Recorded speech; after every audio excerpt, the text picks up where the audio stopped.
last session, you guys had just kind of had gotten to the had done a variety of things, but had ended up getting into the Underdark as a means to get to your destination. And you had moved a little bit through a short like a tunnel for a little bit until you got to a kind of a mixed tunnel that seemed to have two different like routes you could go, and based off the like information that Freld was giving you based off the map they had, you guys ended up going north. So now you kind of have going more so straight, I guess you could view it that way. Now, at this point, I would say that you would continue on a little bit, and they would have shown you all the map, and that's what it looks like currently. You guys are to move us out of the way a little bit. Let me put that in a position. And keep in mind, I can make it so you can only see part of this, but you guys, I was told you guys want to see the whole map. Just for like circumstance, I probably am not going to post this on the server unless the main party actually like gets the Underdark map. So I'm not going to have this be a continual like thing you have access to necessarily. But yeah, albeit I can show you it for in regards to certain things. So the main idea is you guys have gotten from the flat elk depths and have already gone past one possible thing, one possible like turn you could have made. There's an area a little bit ahead where you can make a turn and some other stuff, but generalistically, your idea is to get to Marga Cave and to then from there walk on the surface a little while, not too far, and get to the Moss Stones, which are some type of stone formation or ring of stones or something that is of significance, and that is where the person in question, I keep wanting to say prophet, no, but the Oracle of Scotty had like envisioned or sent you to in order to not necessarily like get direct answers to your question, but lead you on the way or lead you to the means to, or perhaps it will literally you might literally find Felden there. You're not exactly sure, but this is the best kind of lead you guys have. And with that, all you guys can start in. So yeah, you guys are walking kind of along the path northward. Right.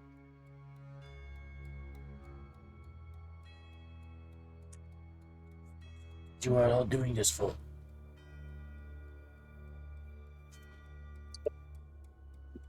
A friend of mine. You? I was told to. Good a reason as any, I think. You say you are doing this for a friend of yours. What exactly does that mean? And Valiant sort of looks over to you a bit, swallows and sighs and goes, well, I was a young man and he wanted to go on an adventure, see the world and find his fortune. And then we had an accident underneath in the Underdark, where he sacrificed himself for us, for our sake. And I just want to do my due diligence and try to save him as best I can. I'm not even sure if he's still alive. That's what hope's for.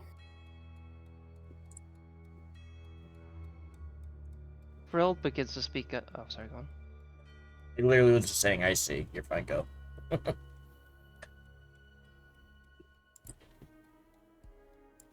Oh.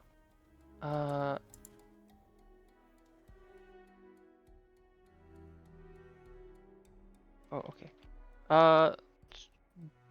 Mild change, just retcon, because I realized I keep thinking it's shorter than it was. You guys actually have been. Okay, I don't know. I need to address this way. In addition to the information I gave you guys the other day, you guys have been with, I guess, as a group, as in towards the Blue Ravens per se, maybe a little more like a extra year or two, than what I initially had stated. So keep that in mind.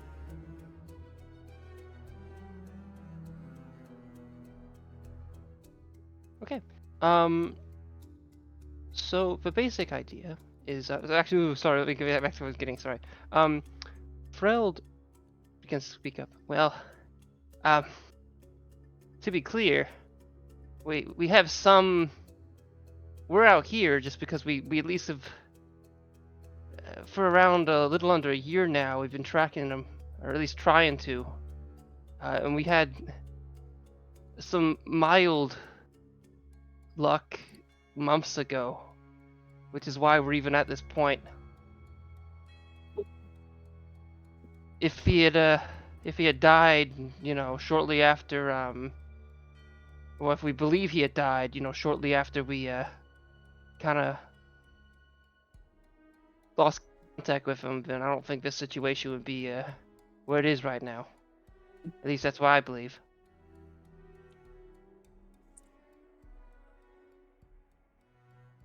I don't necessarily fully agree to that. I think that he made his way, off, well, we lost him under the Gresshelm Isle, but well, if you look at this map here, there are tunnels underneath the sea, and that's where he went. We were able to get some okayish maps and some more perfect maps of these, tunnels, or more so this general area in Gresshelm, but a full map, this particular map in a Tingbake, and that's why we fully know kind of that he did that, or if he, we believe he did that. The shitty thing is it would have sent him right through some heavy drow territory, but we think he made it past that at the very least. We once found a shoe at one point when we briefly went into the Underdark many months ago in the under the Furstenfeld in Darkwood, if you know where that is. But we have reason to believe that he was still alive after that point. And must have made his way north, but at this point, it's not looking good on our end. We've spent a lot of time several months ago looking more under the mountains, doing all sorts of stuff, looking for him, and we had very little luck. Just vague hopes that he might still have gone this route, and mixed signals mostly. So, honestly, to answer your question, I don't really know, but I wouldn't. I'm hoping we find something. That's all.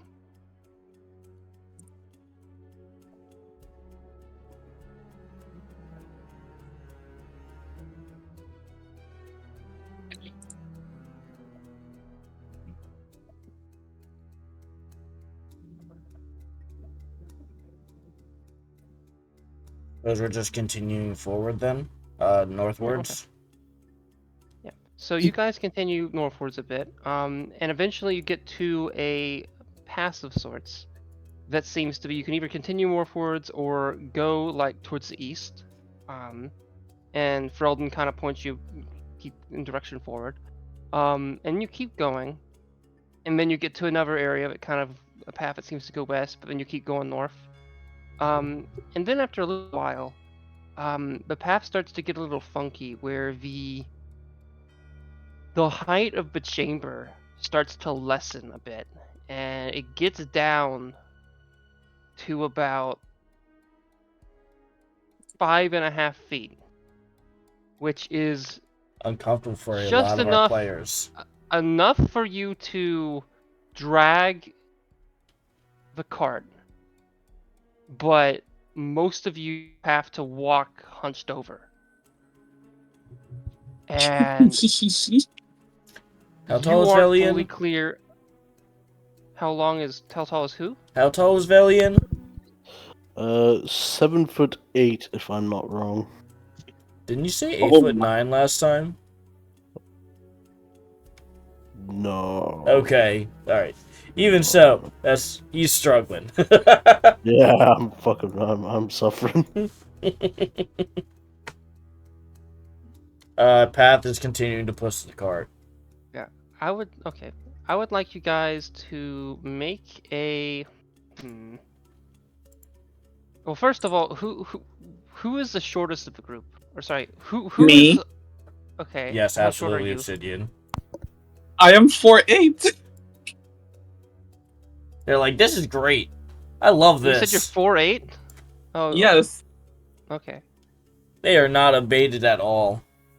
Okay. Well, you're doing pretty well. The rest of the people, if you are taller than the ceiling, I would like you guys to make. God. How do I want to do this? I'm not sure if I want to go on an athletics check or con. You know what? Yeah, I'll say you do your choice of a constitution check or an athletics skill check. I'm going to say Path is not technically taller because he's leaning forward to push down the cart. And he's only 5'10". Oh, I know. My point is, if this is for anyone who's having to lean down. Oh, okay, then I guess it is technically Path. I mean, yeah, that's the whole point. Yeah, I'm not gonna like just have Is you it guys strength or walk into athletics? the wall. Because we're rolling two different things here. I I was gonna say you could do constitution or athletics, your choice. see. Okay, I'll do athletics. I accidentally rolled with advantage, but Just take the first roll. yep. Okay. So in terms of moving, like, what long distances? Well, first of all, okay, quick everything. Who is besides Path? Is anyone else also helping move the cart? I am. I'm the only person who can freely. Okay, so there's 2 people on the cart, at least, or is there anyone else trying to also move it? No, probably Albeit- not. That's, okay. that's more So than 2 enough. people with the cart, and the rest of people. So okay, back to that. In terms of kind of walking, what could be like a few miles in like a kind of damp and awkward, like kind of rough terrain, where you also have to consistently maneuver your body kind of awkwardly while also maintaining like a continuous like hunch over position. Some of you are doing okay on it. Villian, it is awkward, but you're doing it way better than you thought you were, and you're making a decent pace. Yay. Bromdeck, and Path, and Inaria, it's not doing too great. Freld's doing okay-ish. Oh, to 17. But oh, you did? What did I see? Oh, I read that as 7. I'm sorry. like, what? I'm Okay, like, sorry. 17's pretty decent. Okay, sorry. Okay, I see. So in that case, it's mainly Bromdeck and Inoria. You guys are having a little difficulty kind of keeping up with a more standard pace because of this, and it's definitely kind of putting a toll on you a little bit. Not too heavily, but it's definitely not easy for you to maintain a decent pace doing this, and it's kind of getting you in the knees a little bit. For that reason, you guys kind of are slowed down a little bit, not making as decent as a pace as you would like to.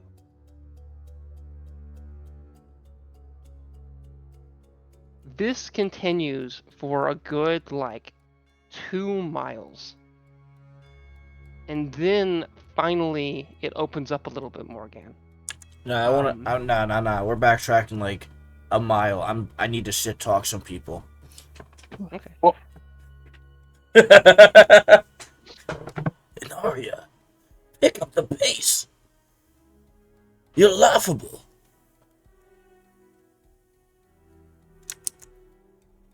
Never This been part- down here before. As old as you are, you never traveled these caverns. You've been No. here quadruple my age.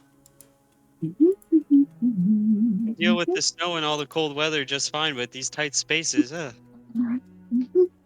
Where's your sense of exploration? I couldn't help but travel these paths. It's exciting. Ugh.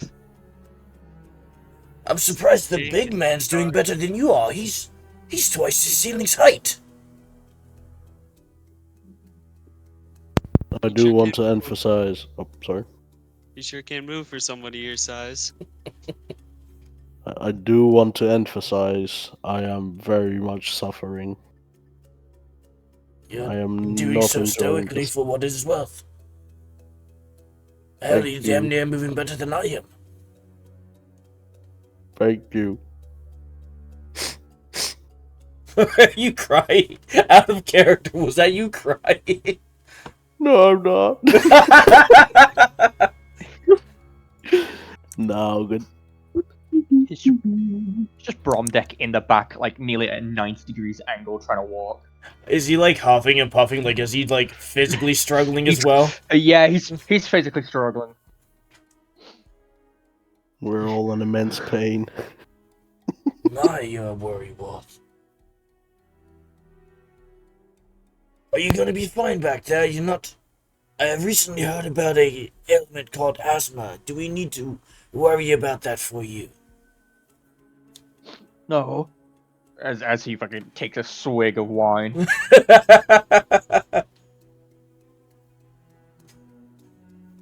Alrighty, I'm done still talking.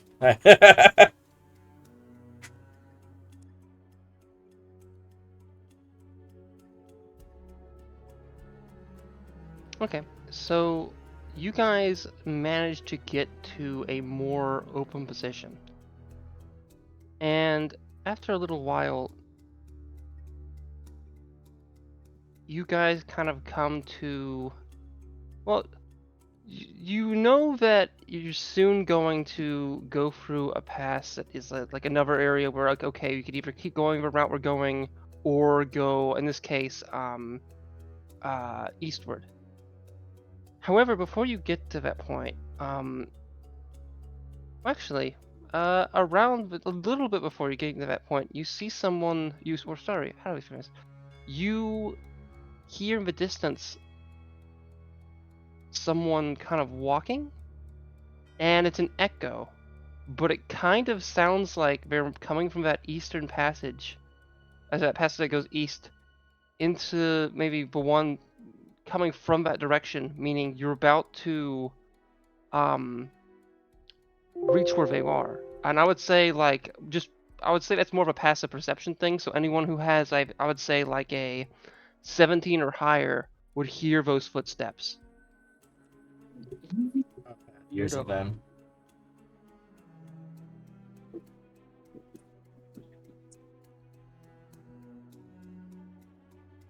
Does anybody else besides Path hear it? Yeah. I do. No. Oh, I don't.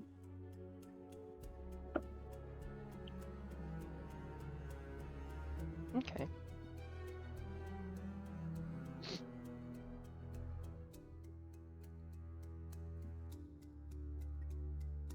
Okay, so you guys wait, so it's just Path and Bromdeck and one other person? Did you say Velian?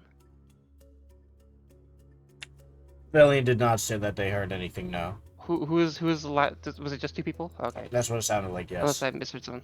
Okay, so in that case, Bromdeck and Path, you clearly hear footsteps in the distance, but they're not like, it's more so you know that you're going to kind of cross paths with that person or that entity, most likely. Okay.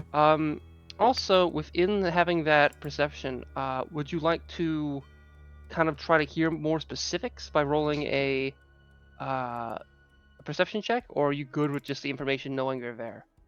I'd like to roll a I'll roll perception check. perception check. Okay. In addition to that person, you also hear some, as you're trying to listen in on hearing them kind of move to maybe guesstimate size or other stuff, you also hear a couple like little clickering sounds, as if there's something in between you and them, perhaps like large insects or something, but this is mainly towards like actually this is specific to Path, who rolled fairly high. We both rolled really high, You're actually. Oh. Bromdeck rolled Oh 25. shit! I Oh, rolled sorry. 23. Both of you. Yeah. But Bromdeck got higher than you. Okay, so both of Yeah. you got pretty high. Additionally, the person that seems to be moving sounds like they're of a decent size, maybe around like more than 6 feet tall. But not they're not like really huge. They're not like 10 to 11 feet tall or anything. As in, they're not someone who seems like like an ogre-sized person in regards to like the sound of their footsteps. And they don't sound like they're in a huge amount of like heavy armor or anything. So They it just definitely they sounds like might a have armor, but it medium-sized doesn't creature. sound like they're in a very clanky armor. Yeah.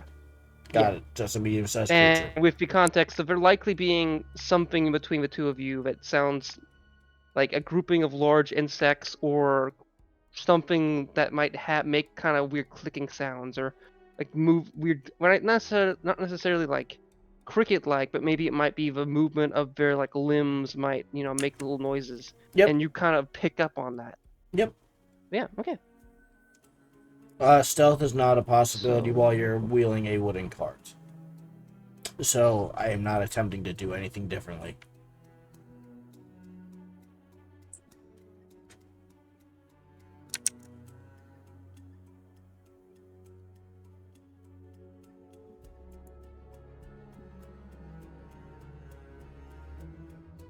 Okay.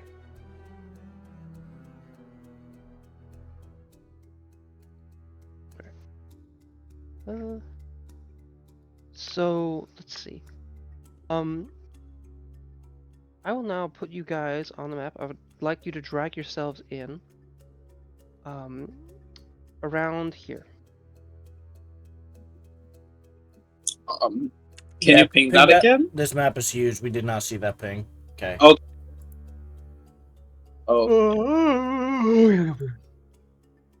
I'll be honest. I don't. This is like. It was not huge. It was just I It's had not to a huge zoom map. out. This is, I had to okay. zoom out a lot because of how Yeah. zoomed in I was on the Okay. previous map. Because this is the default size it has. Yeah. It was just I was so zoomed in on the Yeah. previous map. Yeah, most battle maps tend to be larger, but I lucked out with this particular grouping of them that are like the exact size that Roll20 has for a standard. Yeah, okay. Felton, you guys decide your placement in regards to who is pulling the cart, unless you switched out after the like short ceiling bit. Yeah.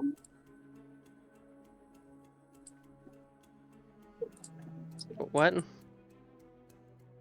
You just said damn. I don't know what that means in regards to the like cart movement formation.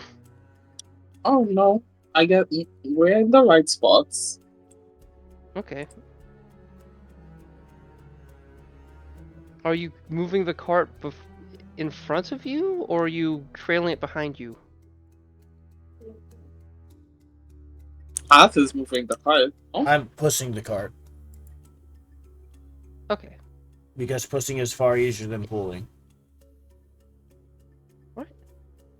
Okay. So in that case, you guys can now move your characters and move around a bit.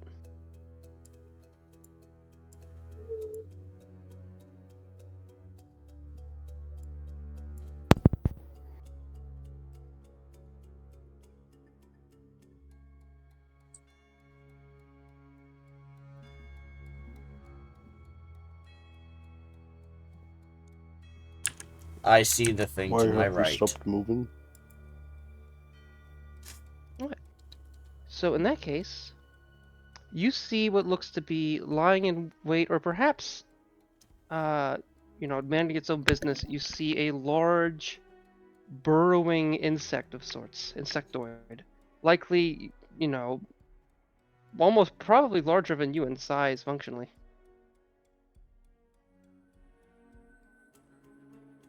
Does Path Roughly like maybe recognize the this size creature? of like a cow of sorts.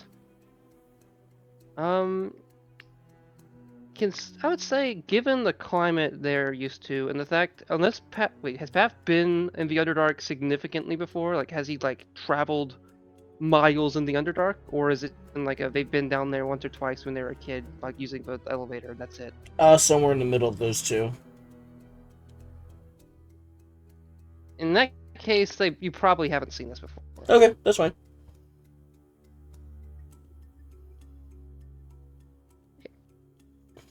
Does it do anything? It likely sees us and or hears us. It doesn't seem to launch into action or anything. It seems to... You're not sure if its eyes are following your movements, or if it even necessarily can do that per se with its eyes. But you're in the assumption that it can see you and it's just lying in wait, or has other meal plans, or given it doesn't at this moment it doesn't seem to be clicking its mandibles or anything, it could be dead maybe? Understood. Don't need to bother it. It's living its life, let's keep on.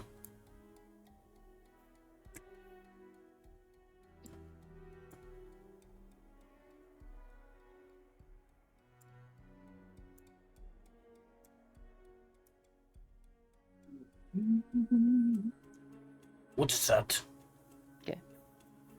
Some of you, so I guess basically all of you, Villian, are you staying by? Are you kind of trailing behind, or are you with the main group? I would say I'm at the back of the group, kind of just keeping an eye out for anything. Okay.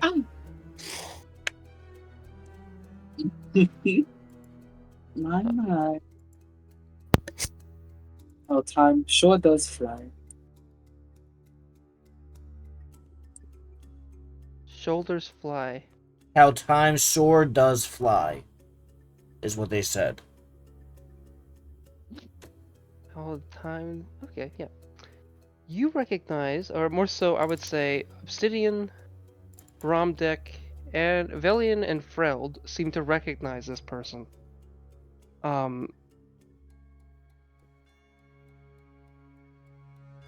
You know this person by a pet name or nickname, Triangle, because of the helm they wear.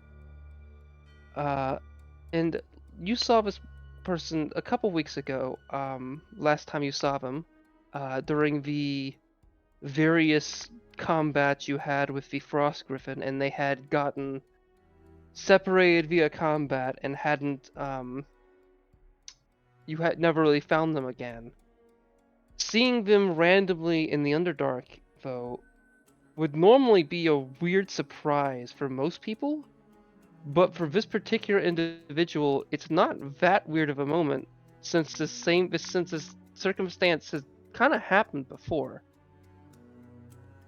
You would originally have met this person around I would say either a year ago or more, given that you guys, I think, have been traveling for a couple years now.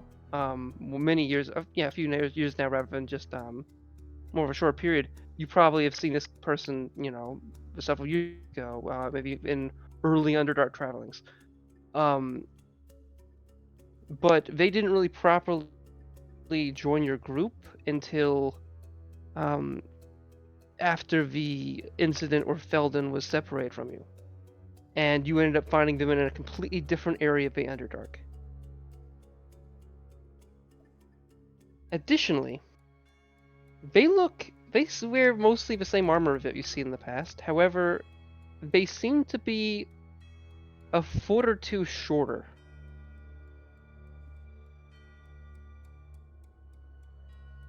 They seem to possibly notice you and move a little closer. And they raise their hands and start to move their hands in different ways, which you guys would know as sign language. Other than Freld, who in the party speaks or feels like they would speak language? I mean, I have sign language. Okay. I- I don't have it, but I feel like Okay. Path might. That's entirely up to you.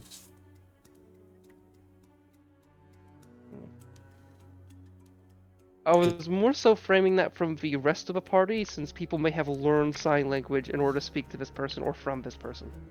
But if you feel like your character would have known sign language in that community, that's also reasonable. Yeah, it feels I like a think language Valiant Path would would have know. probably Sorry. What about Valiant? Oh, good. I think Valiant probably would have picked up a thing or two, just through being together for well over a year. You pick up something, but I wouldn't say he'd be anywhere near proficient with it. He kind of like knows yes, no, hello, bye. Yeah, very basic stuff like "How are you?" Stuff like that. You know, the universal sign of middle finger. I he would say knows that, that like, one for sure. Once I start speaking, like saying what they're saying, I would say that like Billion would probably get like 20% of what I'm saying. Okay. I'll say this in a monotone voice since this wouldn't really be like, you know, You can just speak normally, Chief. It doesn't. this wouldn't be yeah. audio. So I am sorry for my disappearance. It seems I have met you once again. Things happened with a sibling of mine that I did not wish to involve you. Albeit, that does not mean I wasn't knocked 40 feet by that griffin. It seems that you have slayed such a thing. That is good. But I have news that I wish to share, or perhaps don't wish to share with you.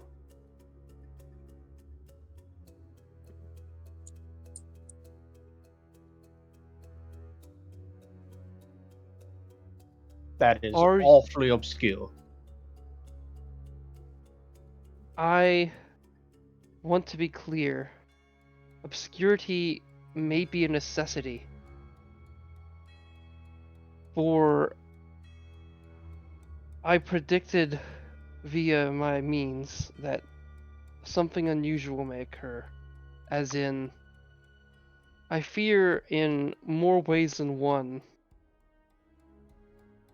we may be being watched.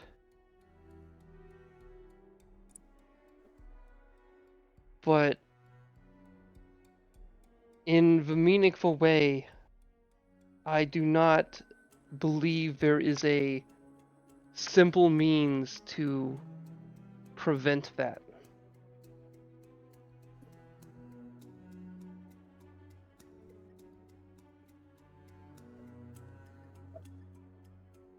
I mean, watched how?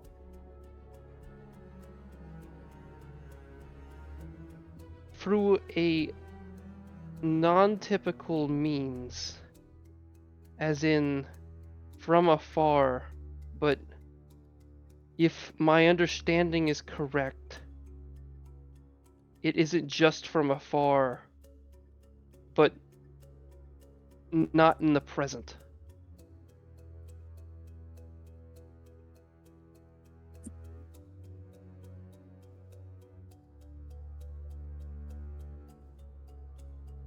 Do you understand what I'm getting at?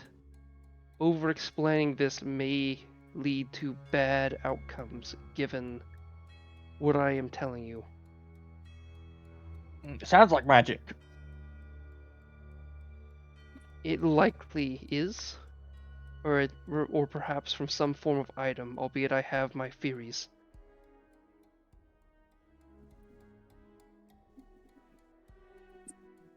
Here's the thing. They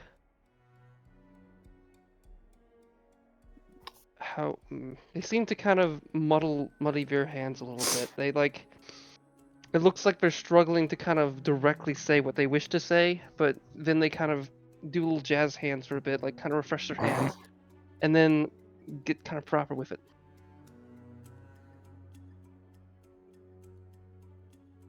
I met Felden.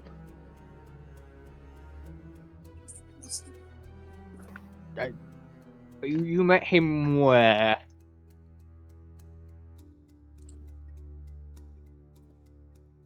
Around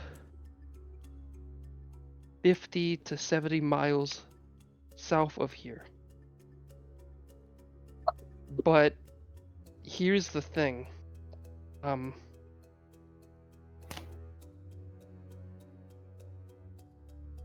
They are 2 now, but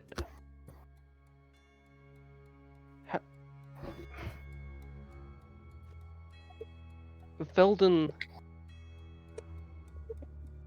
in one way, is not dead, but I have access to a corpse. So like a ghost and corpse. No. They are very much alive.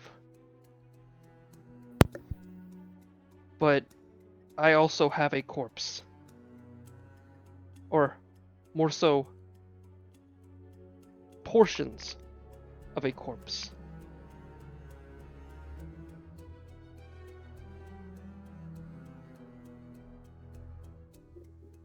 Which is why I am shorter.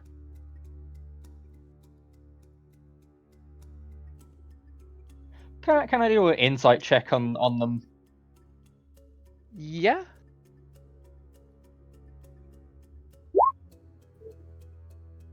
Oh boy. Mainly trying to pick up on, has their race changed since the last time I've interacted with them?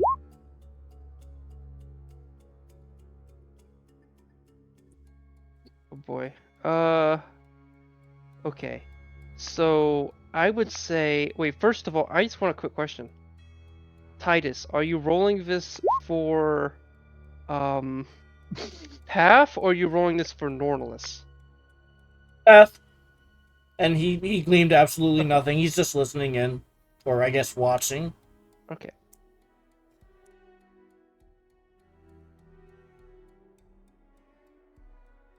$15, by the way.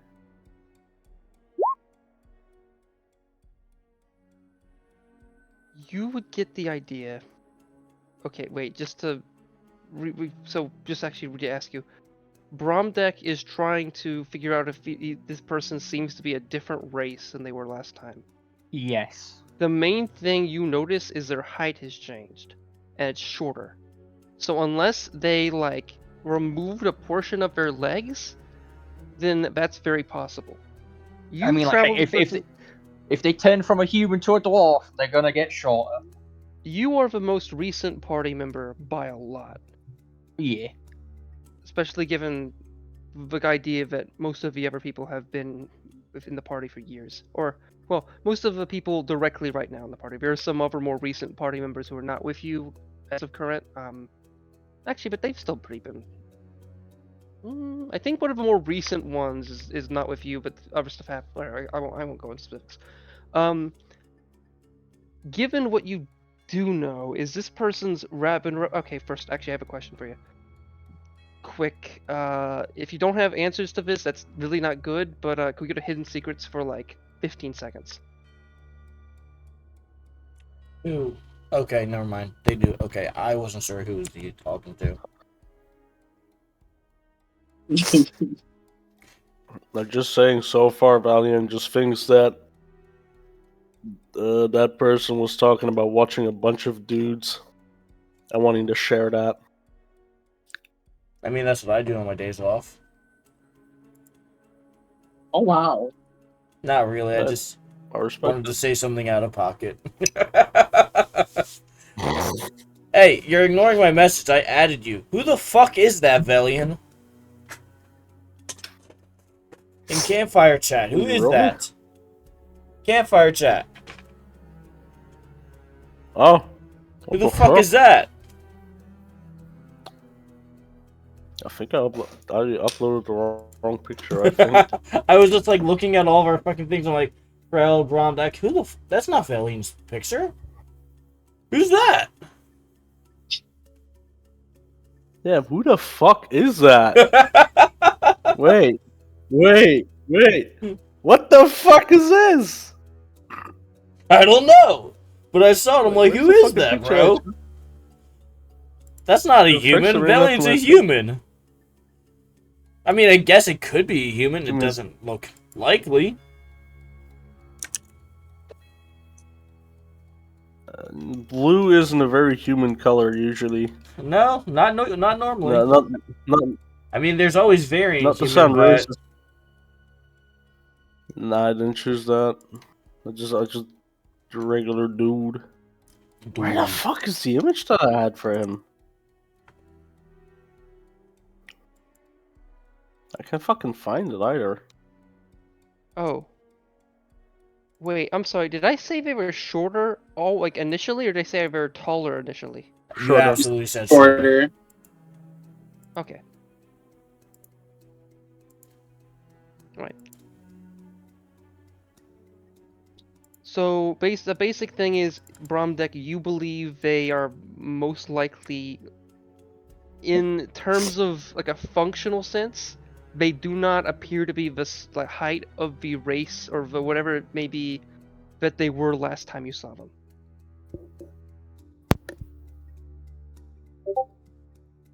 So, how did you change height?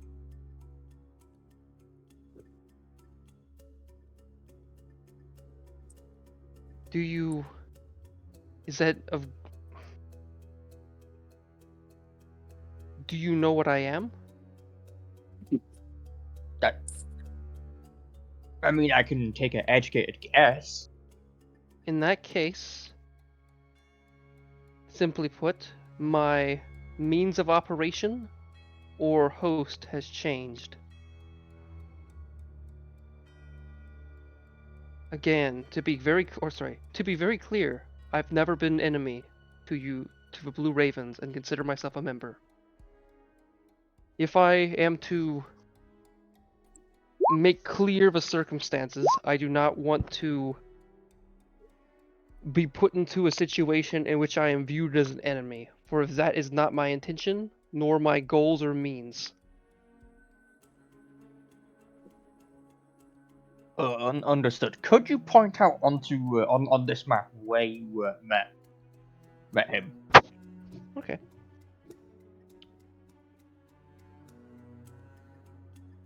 Let's see.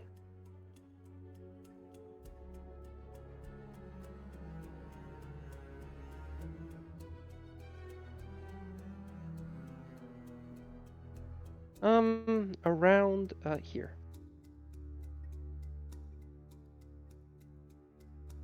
It'd be better to draw it this time. Interesting. Really? I mean, yeah, because it's a permanent location. We need to know where that is in future reference now. It's literally there's a town right where I pinged, but okay. Yeah.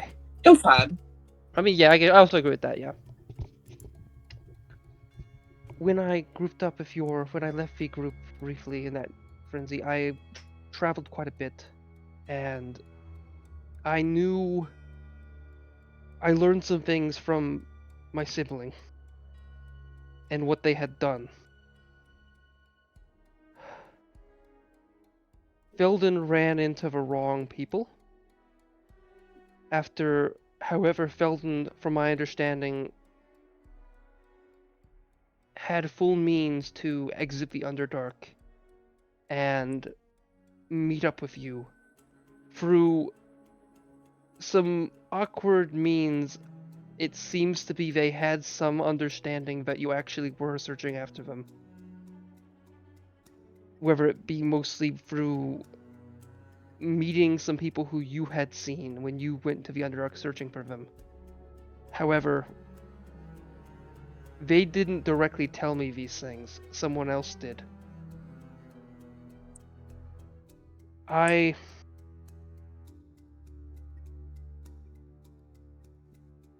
am worried for what they became. Belden, or what they are now, should be northward of our position. However, as I said, I do possess a corpse, or portions of it.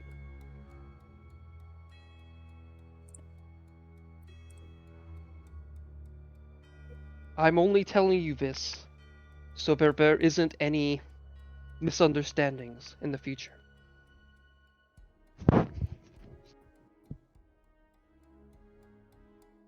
Also, well, do you have any questions? Whose corpse is it? I thought I made it very clear.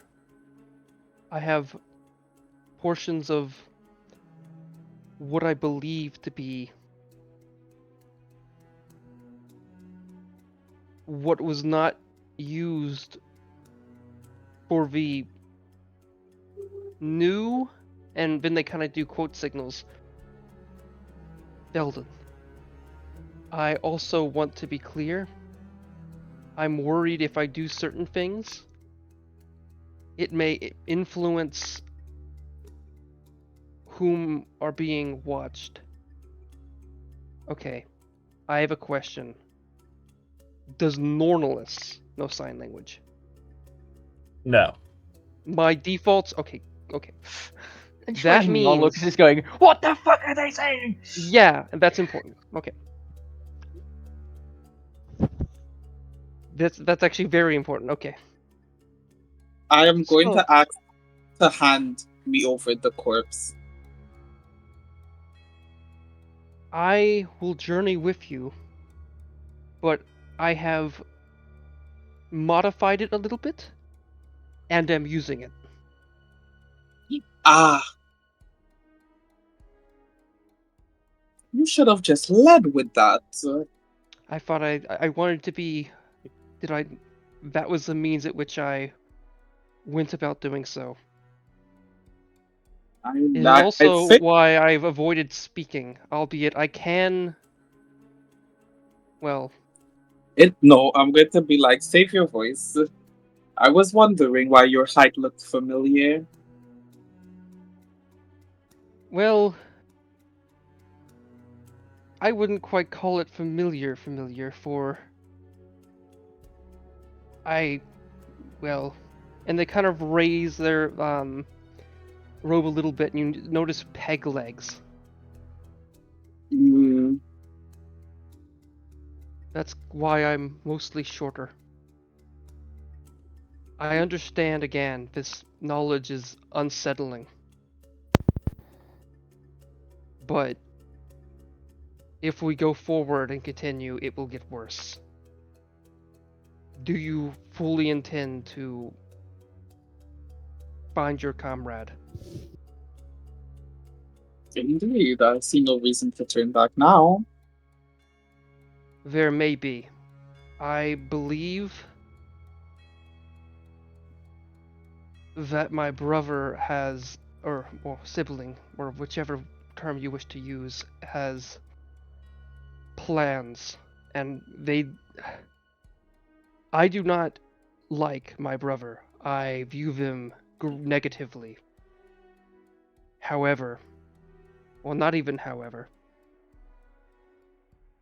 they are Perfect. very dangerous, and they are the architect of what Felden is now. However, they intend to make a new monster in a different sense from whom I believe may be watching upon us. Therefore, the ways we interact and do things should be considered.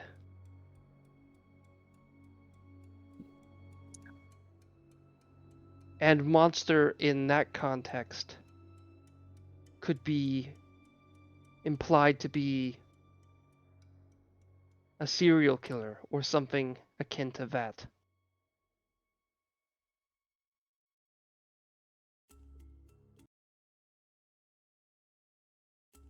Do you have any other questions for me, I will take you in the direction I believe they have gone, for I am searching for them too. I rolled a perception check for Path a little bit ago. I got a 20, a dirty 20. That was to see he's listening in on this conversation, listening, watching, however you want to view it. Does he hear chittering from this figure? Yeah. No, from that figure, no. You hear some mild chittering over here. Does he hear but, what sounds like non-natural bodily movements? As in, the body doesn't normally make noise while moving in an audible manner, but if it were something controlling a corpse per se, it would make not so natural movement noises. I would say that it kind of depends, but given the circumstances with a 20, I'd say that you would hear something a little beyond, just like beyond moving a corpse like an automaton. I'd say it would more sound like you could hear bodily processes, kind of, just vaguely, that sound, you aren't a doctor, but they sound odd. He's familiar to a degree with parasitic hosts taking over a creature in the most general of senses, and is curious if that is what he is looking at now. He's trying to kind of determine what type of creature this is in front of him while watching this conversation happen. Okay. You would get that seems reasonable to you. That it would be something that like has modified or taken over the body. That being said, you're not fully like it could be. I mean, from your perspective, given you the lack of like context from not knowing. Wait, sorry. Wait, no, you do know sign language. Path You've does, hearing Norlis language, I'm doesn't. sorry. Yeah, Path does. So Path would kind of get some ideas that either this is a ghost you're talking to, or this is some type of sentient parasite. Okay. Neat.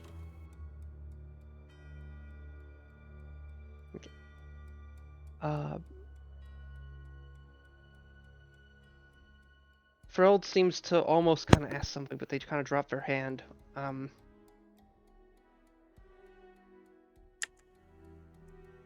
Regardless of where you all are moving, I am going northward, as I was instructed.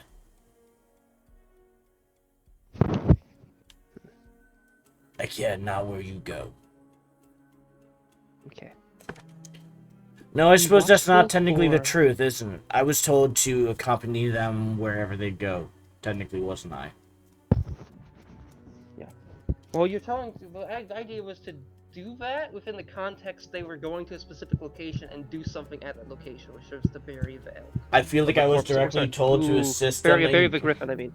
I was told to assist them in going where they need to go. So, Path would just continue on. He actually wouldn't have said any of that. Retconning that. Sorry. Okay.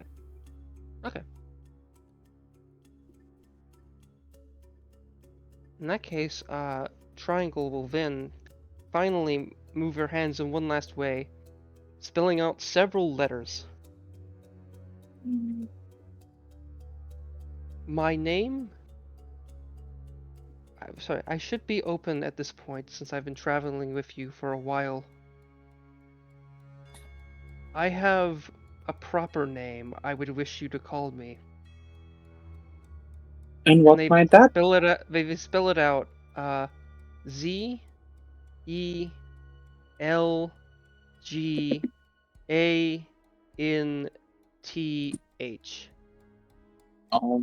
Obsidian One more time, please. looks at. Wait, Obsidian looks at it and she goes, "Huh, Delgan. That's quite the interesting name."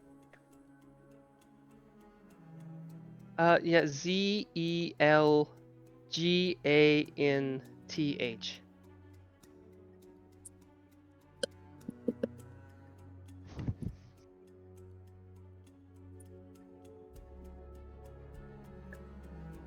Thank you.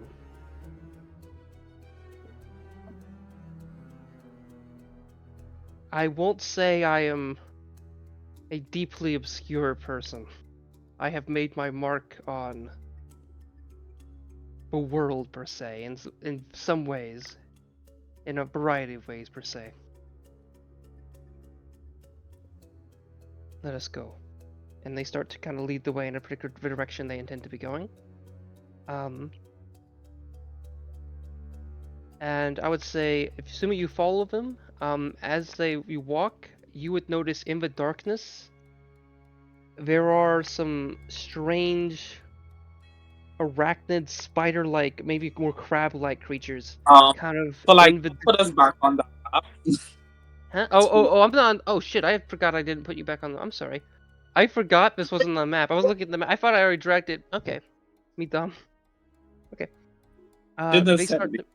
Yeah, Did they not start want to to. move in this direction. Yeah.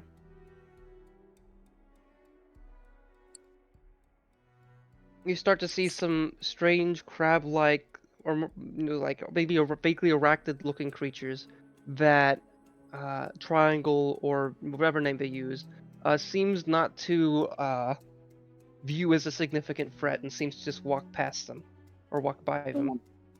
Don't want to see shit.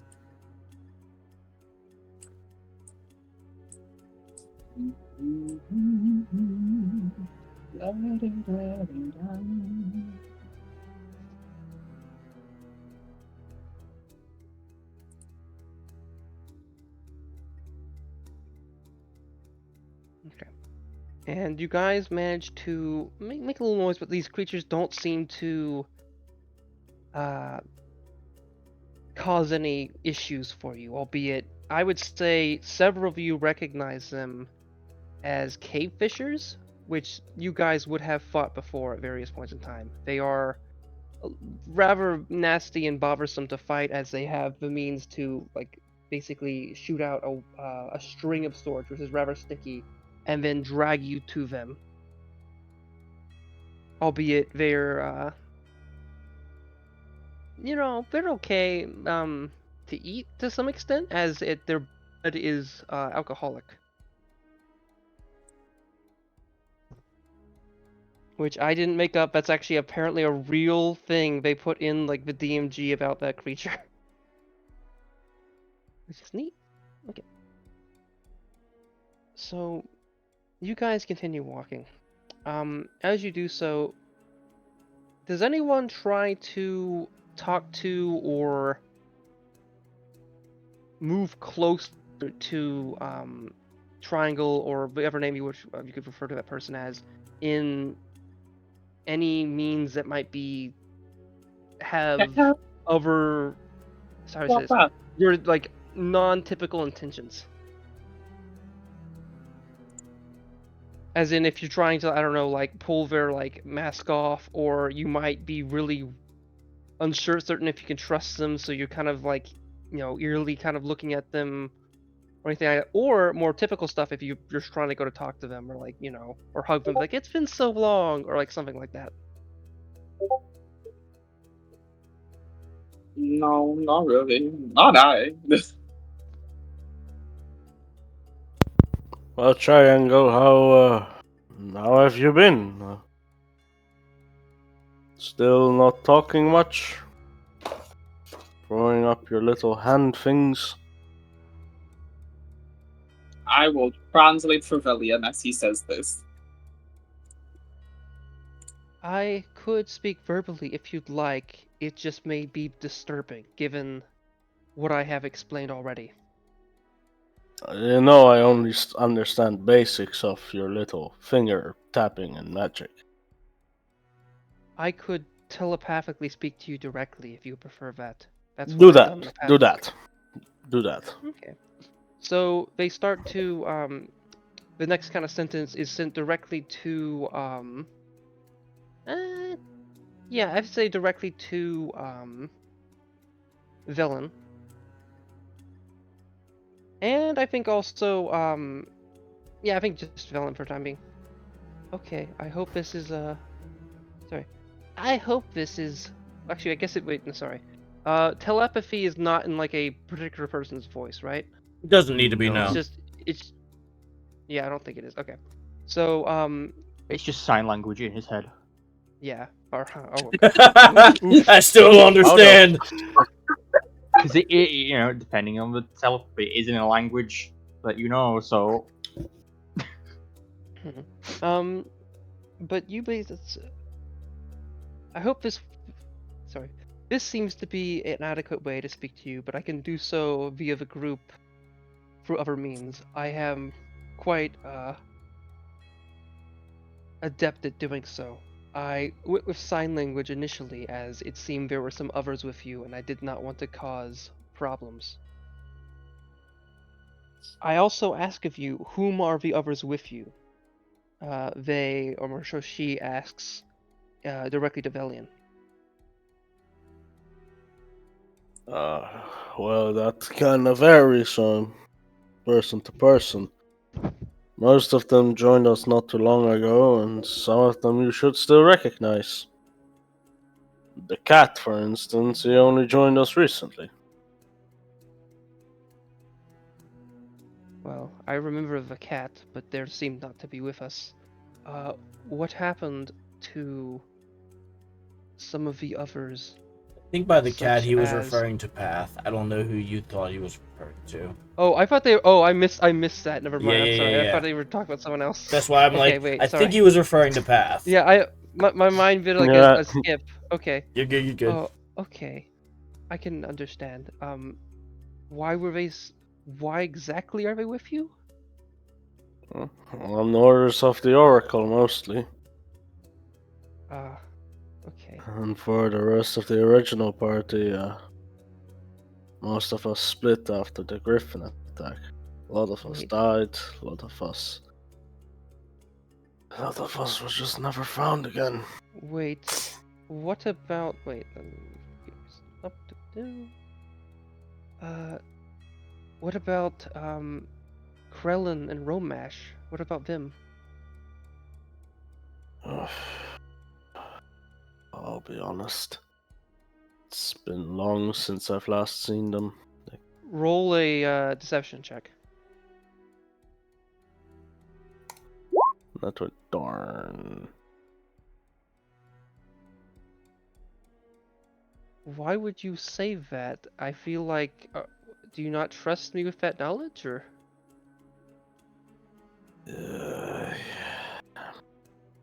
Did they not? Okay, for just the addition of context, you probably it's probably been a couple days, so 2 days or so since you kind of left with them. Those two are in a caravan outside of Flat Elk, and you have the means to actually two of you have the means to contact them via sending stones. Albeit I don't think you guys have done that yet. So I didn't know if you're trying to hide their existence from this person. I knew I kind of got something mixed up. Yeah, yeah. I provide, by the way, in the chat rooms, like the person-specific chat rooms on the server, I've sent you list of names of tokens for just a reminder for what they look like, which should probably help you kind of recall. Yeah, I assume you guys have been keeping up with that, but if you haven't, let me know. No, I have. Okay. I've been kind of busy with work. Oh, yeah. Okay. But okay. As in, Krellin is the albino half orc, and Romash is the dragonborn. Yeah. Okay. But after some kind of confusion, like, oh, okay. Would you eventually kind of tell them the circumstance, or what would you go about doing? Yeah, I would clear up the mix up. Oh. Okay. If you haven't told them you're in the Underdark, you probably should do so soon. I'm gonna be honest, I've learned some other stuff about what's happening in the surface, and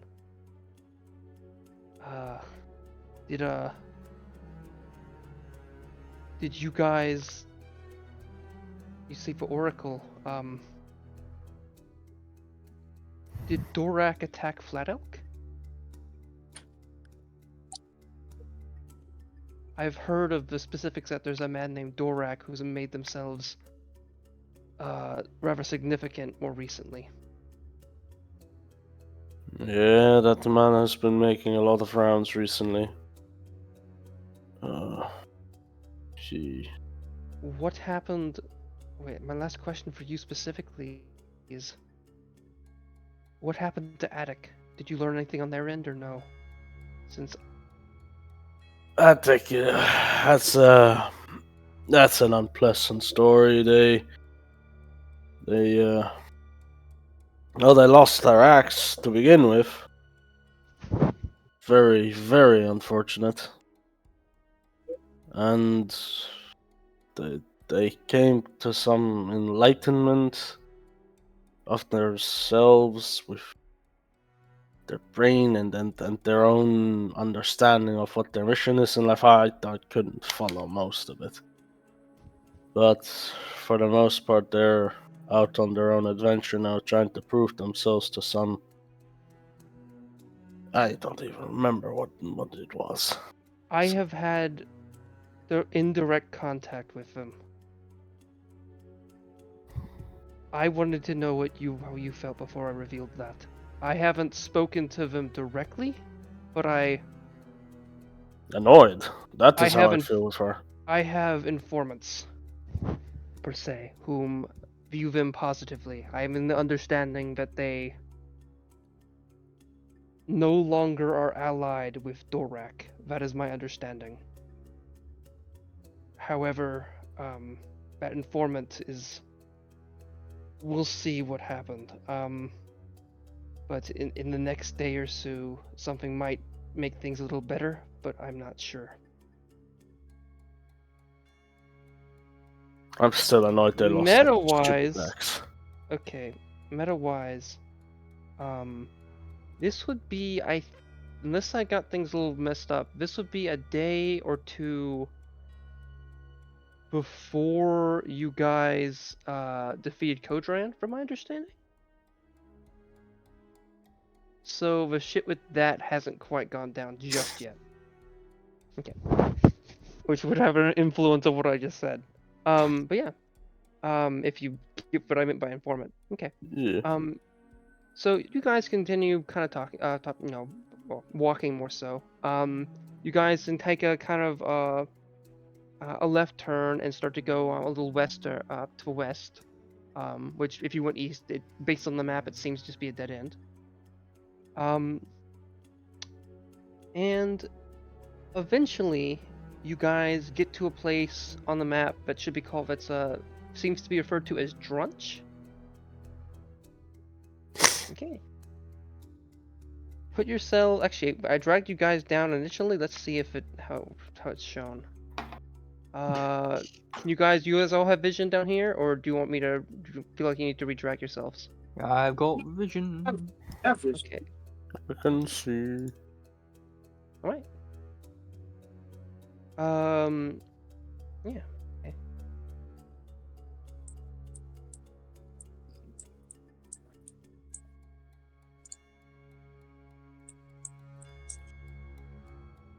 All right.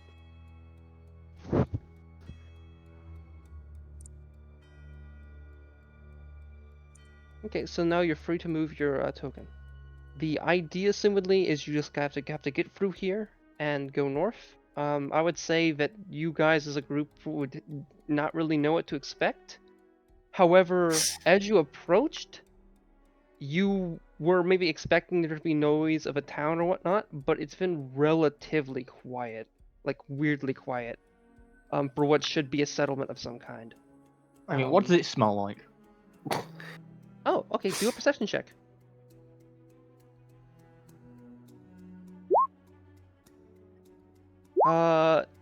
Oops. Rotting fish? Damn it. Oh Here. boy. Oh, are you trying to trick him?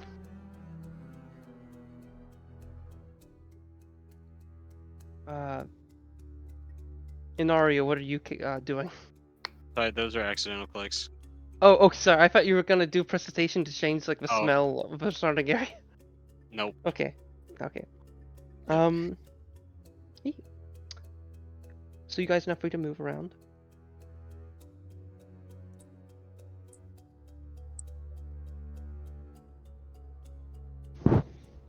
Ferlt kind of looks around and talks to you. The map seems to specify certain things, but not everything. I have no idea what group normally inhabits here. If it's like certain large groups like Deep Gnomes or Drow or Durgor, the map seems to indicate that, but if it's something else, it doesn't specify, meaning this could be anything. It probably, I mean, not Aliphids, that's also a thing it specifies, so it's not them, but I don't know what to fucking expect here. Be on your best, be watchful.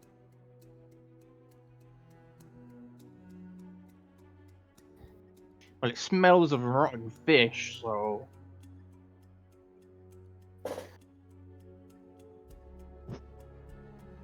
Okay. So yeah, you guys can start to move around. I'm gonna start moving. You see, Drelled and oh wait, sorry. Do you guys have control of the wagon or no? I might have dragged it on beforehand. As in, I might have dragged it on like a couple weeks ago or like 2 weeks ago before I gave you access to move it. Actually, wait, no. I take it back. I gave you back wagon. You dumb. I gave you wagon last session. What am I thinking? Let's see. Did you guys move it or I don't know if you can. Okay, I'll take that as a. I think. I think you drag it from. Yes. Okay. All right. Yeah. So based off that perception and smell thing, I'd say rotten fish, but a little bit different than normal rotting fish. It doesn't smell like It smells like maybe slightly recent-ish, like in the last couple. It doesn't smell like, oh yes, this fish that's been like sitting out for a week, that's dead and is like starting to like ferment to greater extents than normal or anything like that. Yum. And soon I'd say that some of you, once you get to kind of the cliffside look down, would begin to quickly get an idea of what that fish could possibly be, given you see strange fish-like humanoids. I'd say that some of you would have some understanding of. I would say, let me just check something real quick.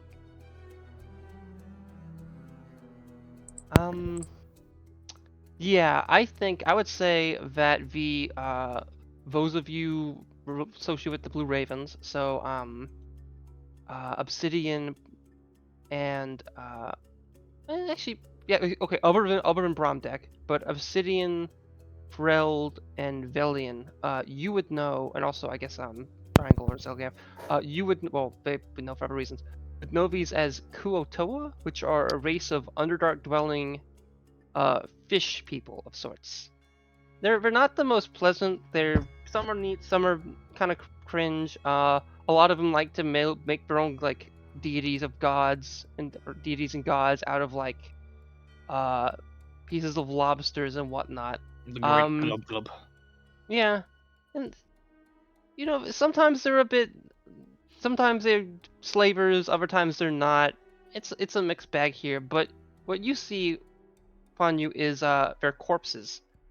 Some look like they're bitten into, others look like they've had their jaws ripped off or ripped from their bodies and have like something plunged into themselves. Others look like they've been had their limbs, like a limb ripped off. It looks relatively brutal. There's a few flies here and there around them, but in the Underdark, the means of which that dead things eat corpses is kind of more varied and a little different, meaning there could possibly be carrion crawlers or other creatures around here, so that's something to be wary. Let me just check something. And you guys can, I would say also Bromdeck. Let's see actually who else. Let's see if it's not just Bromdeck. Wait, let me do that again. Yeah, Bromdeck and Obsidian, you guys can see a little distance as the path kind of continues a little bit. Looks like you walked off a cliffside, and you notice some strange shark-like animals or creatures that are farther along into the darkness that seem to be out of the water, and they kind of reorient their bodies to gaze at you.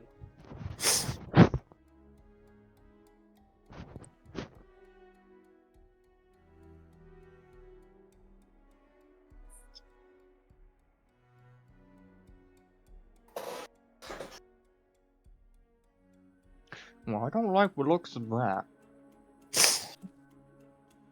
It seems wherever we go, trouble just seems to find us, no? Yeah, it is the Underdark. Yeah.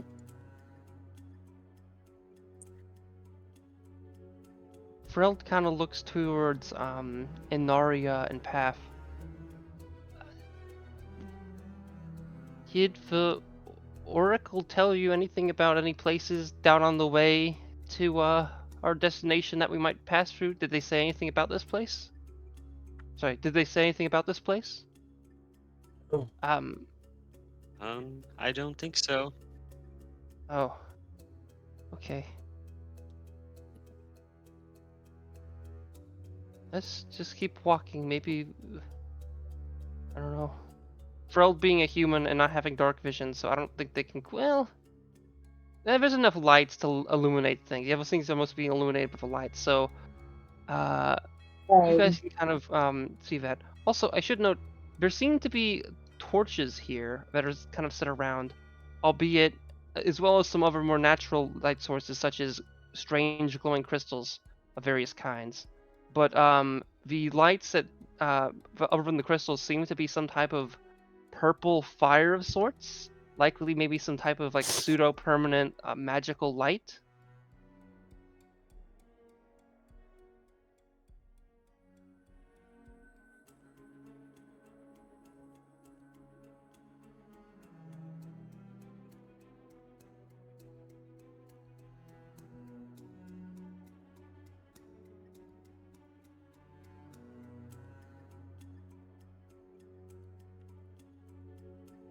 I'm assuming we all can see the sarcoptes. Yes. Yeah, in that case, so Bromdeck, and I say since you kind of make the most, you're like up on the cliffside, as you kind of get down. Actually, before we get to that, Path. Actually, I guess you all kind of, many of you see this. Well, first of all, Path, are you actively as you are noticing this? Are you about? Oh, sorry, you already moved. I was gonna ask if you were gonna push the cart down the stairs. Okay, is that a no now or? I didn't have any stairs to pass. If he's not stairs? Yeah, but that leads up to here. I came from here. I'm sorry, you guys. Okay, I didn't know if it was really able to tell. This area is lower in elevation than where you are right now. Okay. So no, I did not go down the stairs. I'm where I am currently. Oh, there's a cliff. Okay, I see what you're saying now. There's a cliff here. Yeah, okay. Got it. I just wanted to know what your intention with that in case when combat does happen, in case something happens, since pushing your cart down like a cliff could damage it. Okay. Yep, I would have done that. So I mean, here. Which. Wait. Also, quick thing. I'm sure I know I must have done it in the past, but do Tabaxis have dark vision? Yes. Yeah. Okay, let's see. Yeah. Okay, so you would have fully seen the cliff. Okay. Yeah. Okay. Okay. So back to Bromdeck and Obsidian, and also all the other people who kind of see. In the distance, you clearly, I mean, you guys have clearly seen it a little bit earlier, but yeah, no, there are what seem to be terrestrial sharks of some kind with some horrific, like, lower body with, like, strange, like, almost insect-like appendages that allow them to walk. And as you guys kind of, stand upon the cliffside, these things kind of jut towards you and seem to make their move. However, and they start to move towards you kind of at a rapid speed, a rather sudden rapid speed. Roll initiative. Oh boy.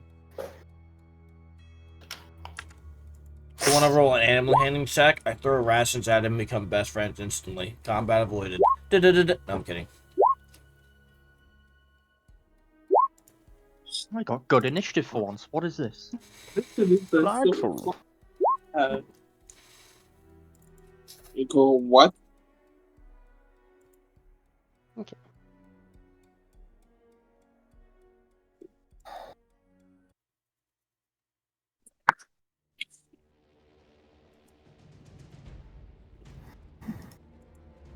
Okay, let me just make sure I didn't screw up the, okay. Ah, crap, did I have you, wait, let's see what you got, so I make sure I'm not doing this over, screwing this over by Oh. doing, inputting over what we had last time. Okay, Wait, let's all where's the just remove. cart? Downstairs. Oh, okay. By then I would have kind of fucking chilled with y'all there.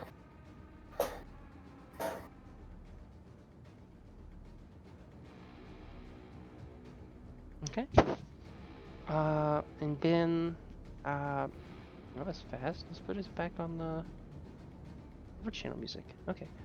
Yeah, we just roll initiative for the other one, and I'll put that in order.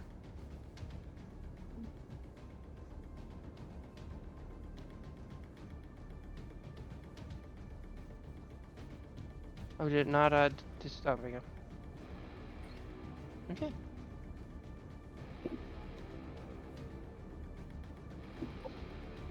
Okay, so Bromdeck, you show up first. Magic missile. Magic missile, that one. For like a whole whopping 6 force damage. Yeah, buddy. And then that's my turn. Alright. Are you sure? Is it 6? You're the squish. You're Yeah. one of the squishies. Are you sure you don't want to back up? I'm on a cliff. Okay. Clearly you of them.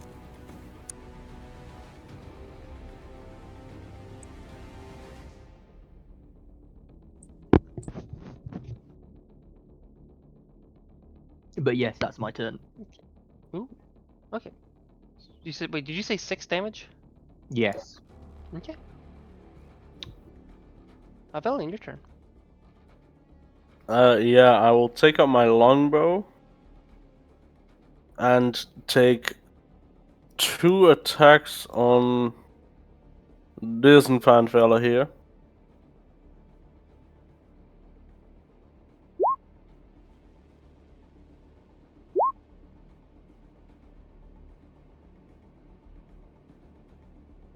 I'm assuming the first one hit.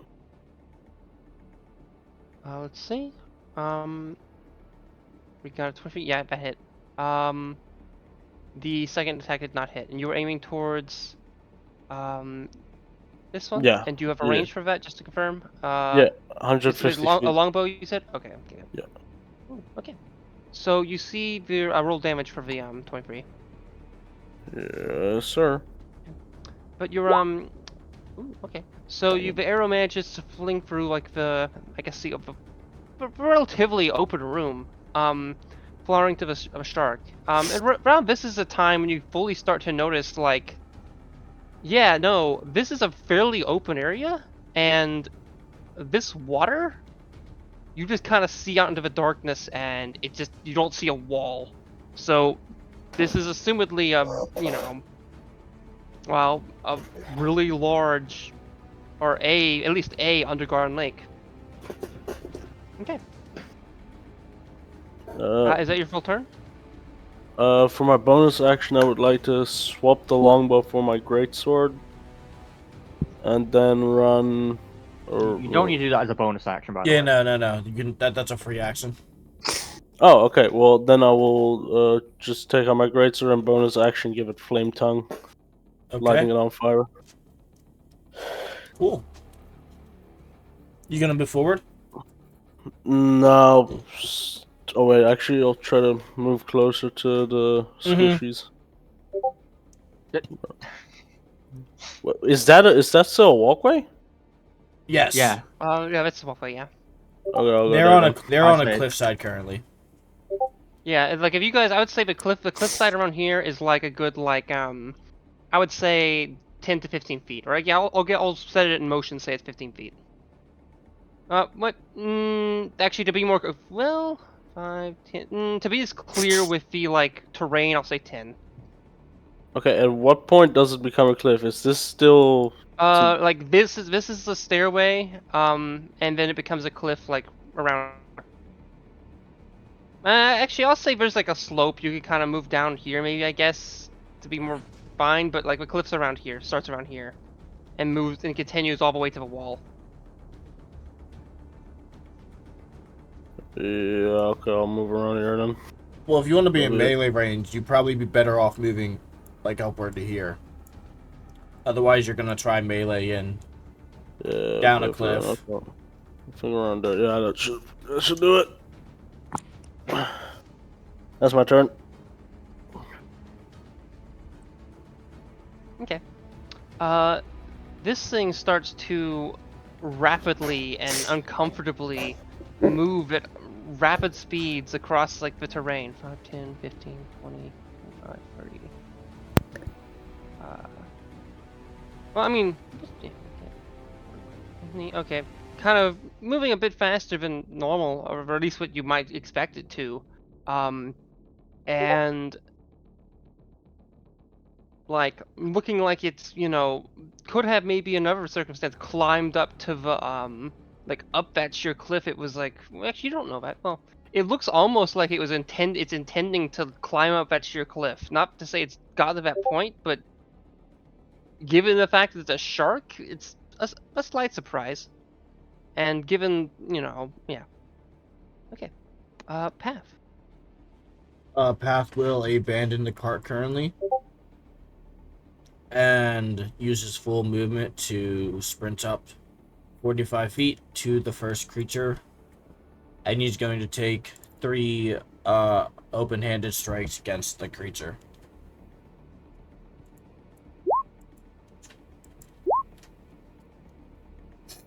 Does an 18 hit? Yeah. Then that is a total of 30 slashing damage. As he swipes with his claws in 3 intricate motions into the torso of the creature. Okay. Okay, so we got a... Oh shit, I was looking for starting there. So yeah, all those hit. Yeah, I asked 18 because 18 was the lowest. Yeah. So we got a...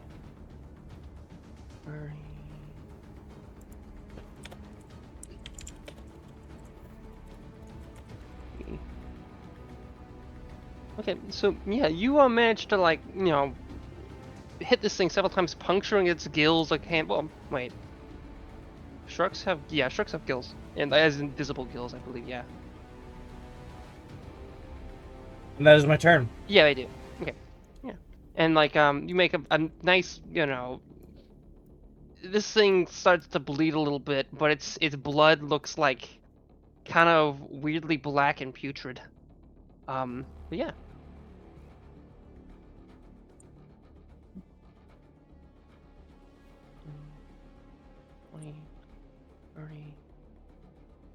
This one managed to move all the way up to you, like kind of scrawling or crawling in a unsettling pace right up to you, and lunges forward to bite you. Path. Does a 23 hit? Yes, it does. Okay. It manages to latch onto your arm briefly and slide its teeth along your like fur and into your flesh for 17 piercing. Got you. Okay, and let me just check. Yeah, okay, that's it.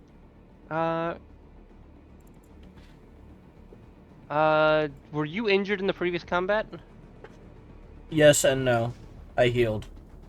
Okay. I flexed my muscles.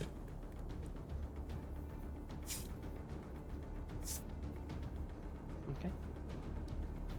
5, 10, 15, 20, 30. Okay.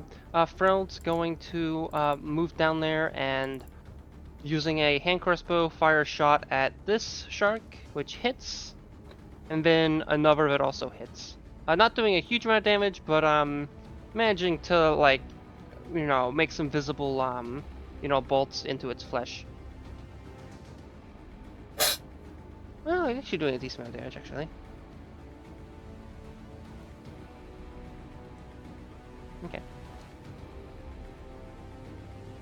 10, 15, 20, 30, dash. Obsidian, your turn. All right. Uh, how far away is this water? Like, how low down is it? That is Okay, not. so the water, I would say like, I would say from, I would say from here. So there's a little cliff here, and I would say it's down an additional like 10 feet. So it's 10 feet down from this cliff, and then from here, like it'd be 10 feet down from that So cliff. roughly, I'm looking at, like, if this is 50 feet, I'm looking at 70 feet distance from where I am. Yeah. That does not matter to me. All right. You see, Obsidian puts her staff, like, kind of puts it on her back and opens her hands as she chants Anadis. And you kind of hear the water beneath, like, start getting really wild. And slowly it raises. How much can I control, actually? From where from where? If I choose here. Okay, so I can roughly control all the water in this area as well. What spell is this? Control water. It's wild. Yes. I can control all the water in this area. I want to redirect flow. So, this is a lot of water. Okay, I just kind of put that token down. It doesn't really need to be there. I don't need that token. I can control all the water in this area. Yeah. So are you That- going to are you trying to raise the water level, or are you trying to just create a flow in this direction? Because keep I in am mind, trying from here I it's like it's draw how I want this flow to be. So all the all the water is just going to make this same path. So it's like going to come up from here and just push these things and just keep it here. And it's just going to swirl in at the bottom of this. So this is the form it's going to keep taking. okay. So it's not increasing in elevation, right? Or is it? Yes, the water comes up from this spot and flows and pushes them down here and stays at the bottom of this. Okay. Does this actually have a spell work? I haven't actually. I've read it before. I didn't know you could do something. I didn't realize you could move the water like in With non-normal ways. You're technically using the can't whirlpool afford- effect, I'd say. No, the thing with whirlpool is I cannot move the water with whirlpool, but I can redirect the flow of the water Okay. based on And you where I and you're control moving it. the flow above you're moving the flow above like the normal water level, Yeah, and like having it flow onto like basically flow like a big like worm practically, and trying yeah, to push these things with it. Okay. Do basically. these things need to make strength checks or what? To be honest, I would say it's a continuous flow. So at the start of each of their turn, yes, they would if they do succeed. But at the same time, you have to come up with this. There's nowhere it says it needs to make a strength check. So based on how much water is in here, would determine the strength save. Well, how much? The idea is this is a fairly. I would say it's a fairly deep like area of water. It probably goes down like 50 feet at least. Ah, Um.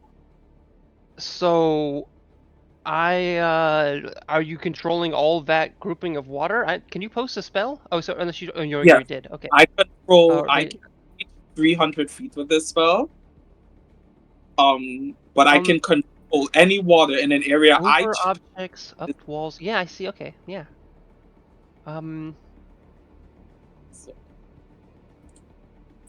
Yeah. Okay. In that case, how I'll view it being is that okay. So as this occurs, I'm sorry. Does this all occur during your turn, or is this like you put this into motion and then? Oh, it Trying to occurs. figure out how much you can move per how much water you can move per turn. Okay. Until the spell ends, you control any freestanding water inside an area you choose that is equal to 100 feet on a side. You choose from any of the following effects when you cast this spell. Well, okay, so yeah, okay. I think so I think I'm understanding how this is going to function. All right, so this water kind of spews over, like climbs up the ledge and kind of spews over in place. And I think I may have, depending at this, and kind of okay, just to be clear. It then goes back into the water and swirls around underneath. Is that what you meant? Yeah. Okay. All right. Okay. So that happens, and then during these things' turns, I may have them do certain rolls depending on circumstances. That being said, given the way you described it, I'm okay. Quick thing. Is this like clinging to the wall and doing this, or is it like kind of floating in the air a little bit? If it can do that. Actually, no, it can't. I don't see it doing that, so it has to stick to the ground. I'm trying to decide if these things could theoretically swim in it. Which I think would be possible. They have a swim speed, so yeah. Okay. That's what happens, and I think during their turns, depending on, I'm trying to figure out if that would be enough water to actually or the way in which it's being done to actually because I think I would consider it difficult terrain, but I'm not sure if I would consider the flow to be severe enough that would cause them to have to do something. Either way, I'm gonna say is that the end of your turn? Yeah. Okay. What's the height difference from the water to the shoreline? 10. 10 feet.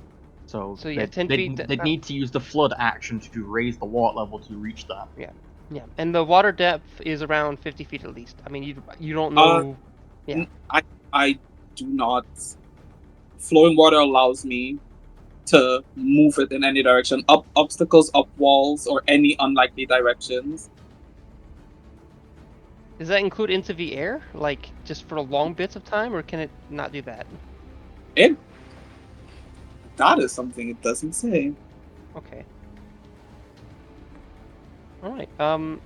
If that's the end of your turn, Inaria, it's your turn, and you started seeing Obsidian do some wacky spell shit, and you see a huge, relatively large amount of water kind of like crawl up the ledge and kind of spew at the shark creatures, and then kind of start to push over this side. I mean, this is 6 seconds, so that's a lot of energy all at once. I don't know if it would fully get to that point by the end of that 6 seconds, but yeah. Inari, it's your turn. Alrighty. I am going to cast slow on both of these sharky looking dudes. Let's see, as the water comes up and stuff, the water turns really frosty and starts to crystallize around the sharks. And they both need to make wisdom saving throws. You need to draw the area. 16. Wait, you can. Okay. Oh shit, slow's an interesting way to do that. That's a little. For you. Okay, and you said wisdom saves? Okay.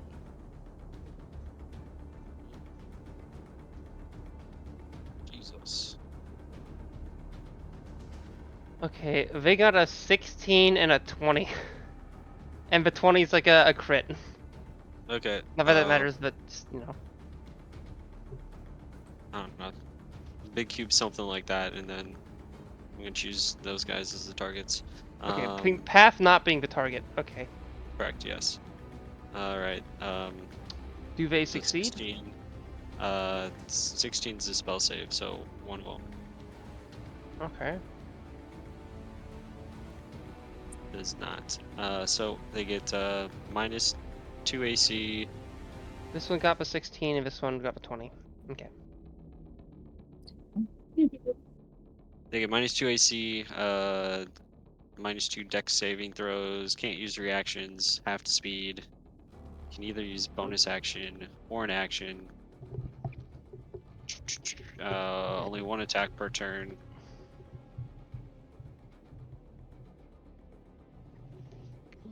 Yeah, they're slow. Okay. And then Awesome. I'm gonna.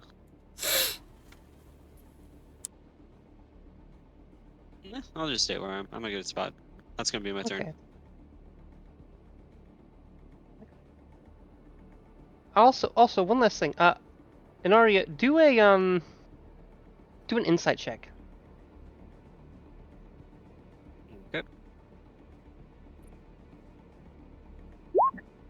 As you're casting and doing these things, you realize whatever these aggressors are, they're some type of shark creature, and you look at a lot of the corpses you're staying right by, with like one of them's like practically being run over by the cart, and a lot of the injuries you see, just without like anything detailed, don't quite look like. I mean, you could be wrong. You're not investigating them medically. You're just kind of glancing real quickly. Don't quite look like shark bites or anything like that. Okay. What are the general injuries? Is it like It looks big a lot of it. cuts? It Sorry, kind of looks like over the top punch wounds and like arms that look like they've been ripped from like apart. It looks like someone with hands. Like like well, you're not 100% sure. And I'd have you do like a different like ref to like different check to like definitely confirm this. But it doesn't look like something that was clear like rough bite moves. It looks like something that was more deliberate. Gotcha. Okay. Okay. Is that your turn? Now Brumdeck. Yep. Back to my turn, is it? Yeah. I shall firebolt the closest one. Is this okay? I'm trying to say, is it fully in water? Obsidian? Like, how far does the water thing extend from this like little line? Like, would that thing be? Well, actually, sorry. If it was fully in water, I assume path would be fully in water, maybe. Yeah, it won't be fully. Okay, let me see.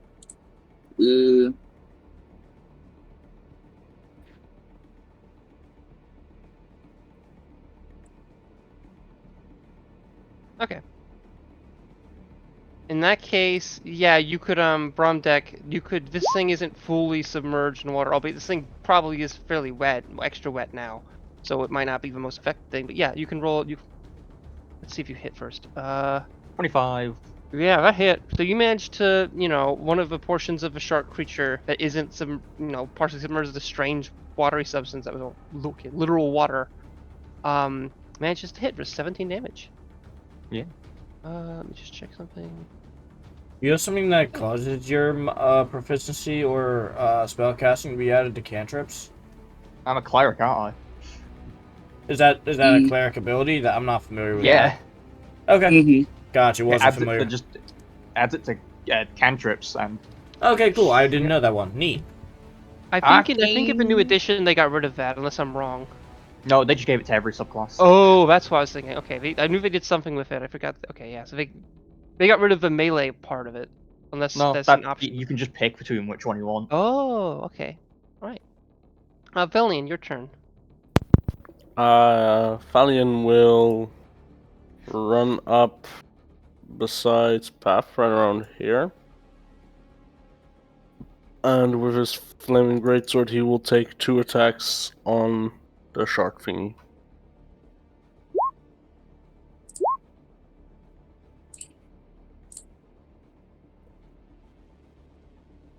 And that one's the one that has pause. Do you have an extra 5 feet of movement? Or 10, Valian? I think I've got an extra 10. If you moved right here, you'd be flanking and attacking with advantage. Ian, do we do that like that? No, that is true. Can you? So I was checking something real quick. Can you restate what your If you have enemies if you are flanking an enemy like opposite ends of them, you attack with advantage. No? That's a rule that like I go in and out of caring about regarding if we have like a rogue in the party. So I would. So yeah, and just so I'm clear, that's like within the context of yeah, sure, yes, we can do that for now. It's something I need to think more deeply of, but for the time being, for the last like many sessions of this game, I've been in the assumption it's been kind of a rule, but I haven't really thought deeply about it just because it doesn't happen as often as I you'd think it would. Mainly since Abaddon was the main tank, so, but yeah. Like the first hit would then be a 26, I take it. And Yeah. the second that hits. is 26 again. I mean, you can roll. Oh wait, you already did that. Okay, yeah, you already did it that way. Okay, so yeah, do roll damage for that.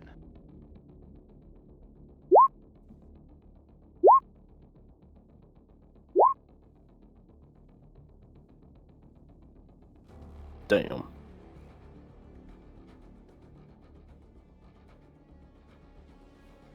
Yeah, that's a fuck done.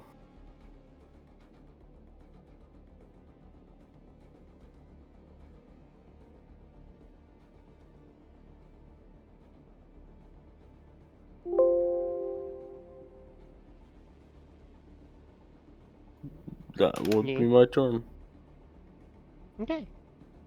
We got good amount of damage. 39. Shit. Ooh. Okay.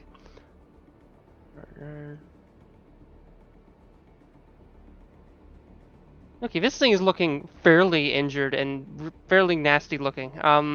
It's like its blood starts to like seep out and it almost starts to like kind of keep the flame a little bit as if it's flammable kind of, but doesn't like it's almost like there's like a portion of the blood that's like oily enough, or like there's a layer of blood that's oily enough to kind of keep a flame a little bit, like like an oil. Albeit kind of because of the wetness surrounding water and some other stuff, it doesn't like literally just fully light the thing on fire. But yeah, you make some mini cuts and like it's now leaking like blood or whatever materials inside this thing, which is like this dark tar color. And this thing is not looking good. One of its legs look like it seems to have been sliced in half by you. God damn. Okay. This thing is struggling kind of with the flow a bit, and it looks like it's being pushed back a little bit. But then it starts to kind of swim within the flow, albeit kind of moving back a little bit, and it tries to bite Velian as it awkwardly swims within the flow, albeit it is being pushed back just due to the intensity and its damages, the damages to its body, making it more difficult for it to kind of swim a bit.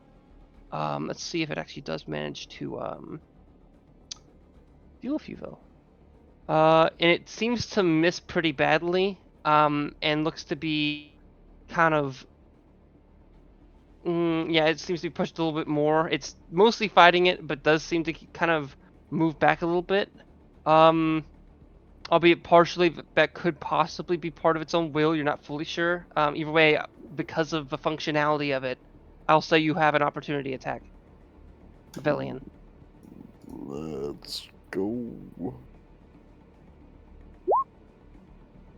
Okay, you managed to kind of this thing is kind of within the submersion race. Well, actually, part of it wouldn't be fully submerged, so you'd be able to hit that in either way and do the fire damage. But yeah, I'll roll the damage.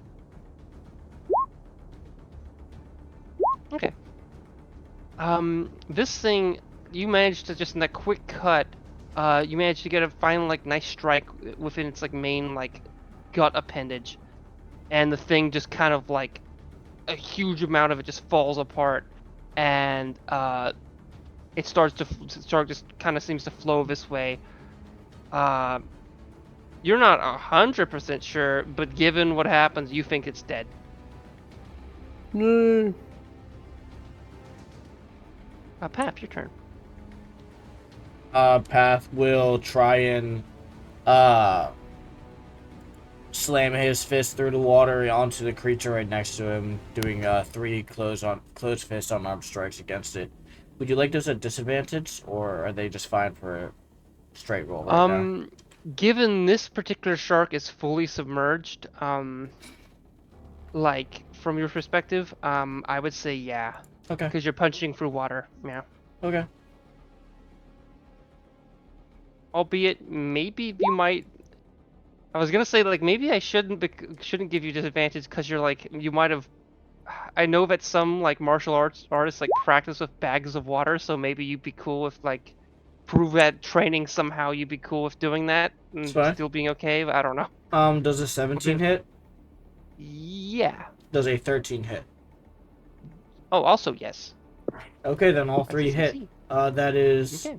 35 bludgeoning damage as I slam my fist into the water, impacting into its face. I'm punching it right in the face. Okay. I was gonna also have you do a insight check, but you're a little extra focused with all the water and shit. So actually, yeah, do an insight check, Path. Okay. You were I'll not have this. Yeah, just Why take is the it 22 disadvantage? Okay, because yeah. I didn't swap the So option off. you had just been doing some punching stuff, but like the corpse right next to you, I mean, it looks like they possibly might have been eating at some of these, but it did when you looked at it earlier, it didn't really look like this thing had bite marks per se in it that much. I mean, maybe some, but like it largely like it didn't look anything like what like a shark bite would be. Meaning maybe these things didn't kill these people. Okay. Could I do a perception check to see if I notice anything stirring in the water that Obsidian has now begun to control? You can say no. What do you mean by that? Looking Stirring in the. anything that is not these 2 creatures in the area, not these 2 creatures Okay, and sure. the party. And sure, yeah, do a perception check. Not great. Probably not. All right, that's fine. It is the Yeah, you shark's see turn. like maybe some little fish, Yep. and like some other material, like maybe like that you can't fully make out. Mm-hmm. Maybe like mushrooms or something that got caught in the water. You're not quite sure. Yep. And this is the sarctopus turn. Yeah. Oh, sorry, I went too far. And yeah. You think of a sarcophagus? Okay. This thing seems to kind of it's in a little awkward state. It's trying to. It's not quite as injured as the other one was, really at all, anywhere near as bad. And it clings its claw, its weird, like legs of sorts into like the rock and soil beneath it a little bit to kind of get a strain. And then like the water pulsing through it, kind of helps it out a little bit as it, for because of ram ventilation. Because of ram ventilation. And then it kind of manages to shift its body, albeit the force of water is a bit tough and hard to deal with, towards Path with the intention to try to bite you. Let's see if that hits. Which it lunges awkwardly, but ends up kind of overdoing it in that one, causing its body to kind of push backwards, causing it to flow a bit away. It tries to kind of swim a little bit to manage it, but it starts to flow off. I'll give you Path an opportunity attack on it.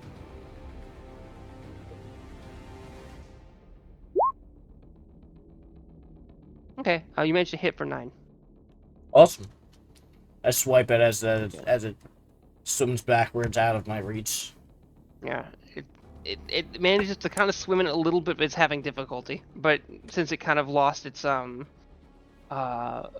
Footing. proper angling, yeah, and also literal footing, yeah. Okay.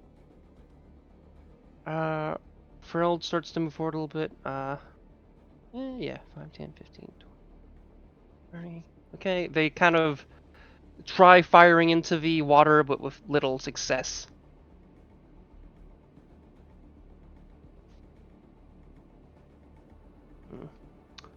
Uh, Triangle or Zelgamp starts to kind of move the sickle in their hand in a couple odd directions, and then like reels their hand in, like kind of shifting. Keep in mind they have glove. They would have glove. Obviously, yeah, they would have like brown gloves on, and most of their body would be covered up. And the shark, you see the shark kind of shake awkwardly. It's whatever that did, it did something. Obsidian, your turn. Alright. Oh, that is not what I wanted to do. Okay. I only got 2 options here. So, Obsidian stops the channel, and the water drops. So, how do I get rid of these things?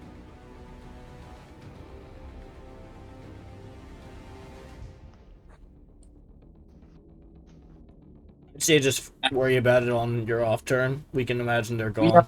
Yeah. Oh, so hard. And then she takes out one of the eyeballs from that turtle thing that she took it from.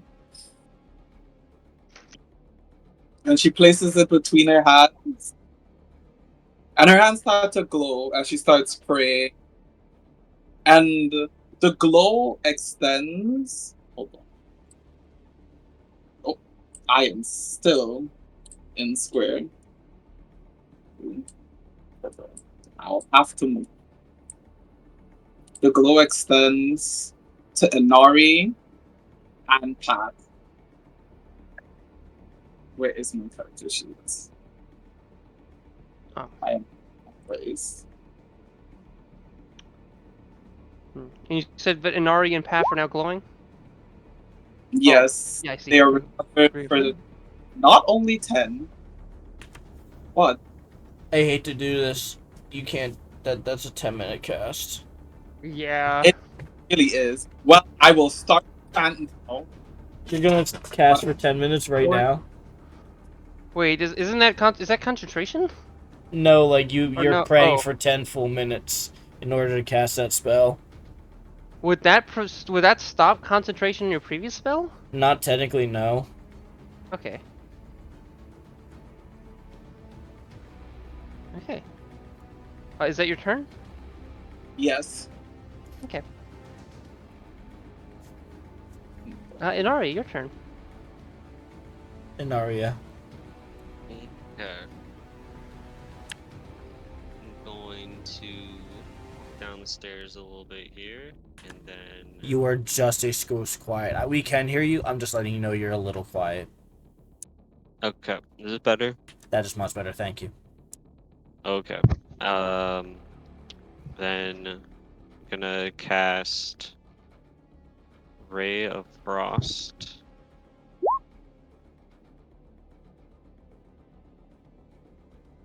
Yes. Okay. 23.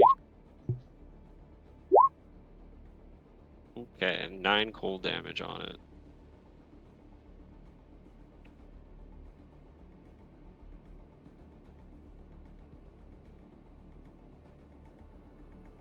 Then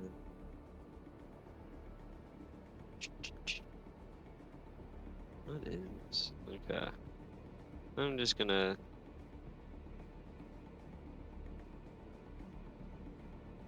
come back up here at the middle of this bridge, and that will be my turn.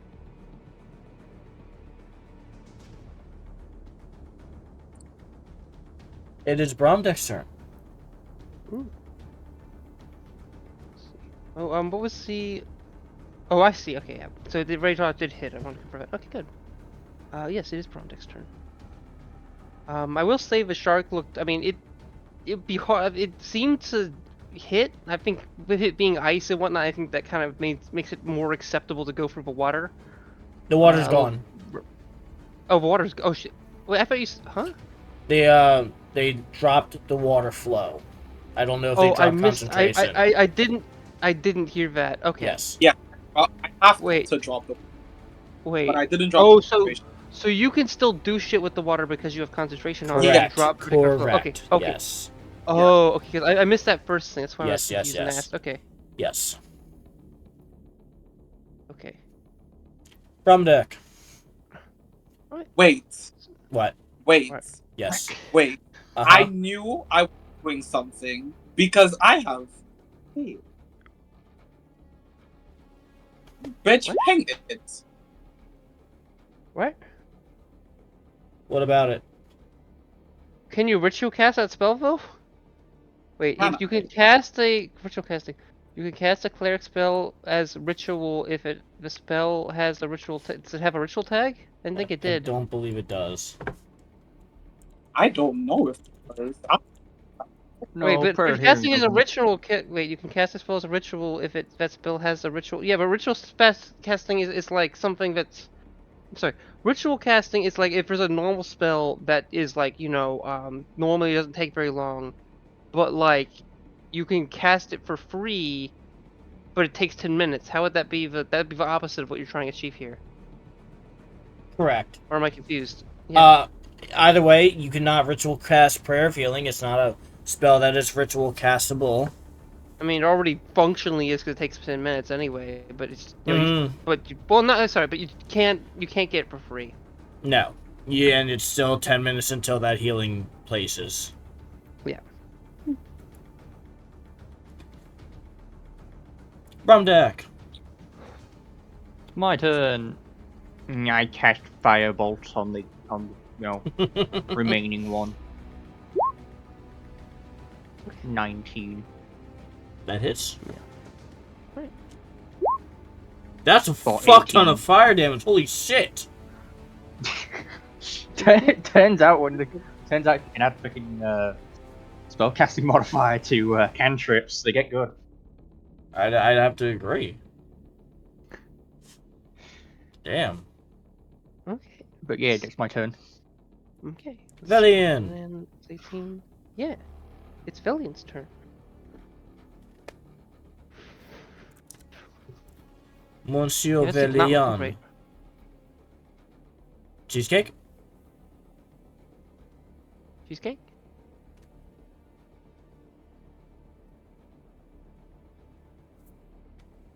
A cheesecake?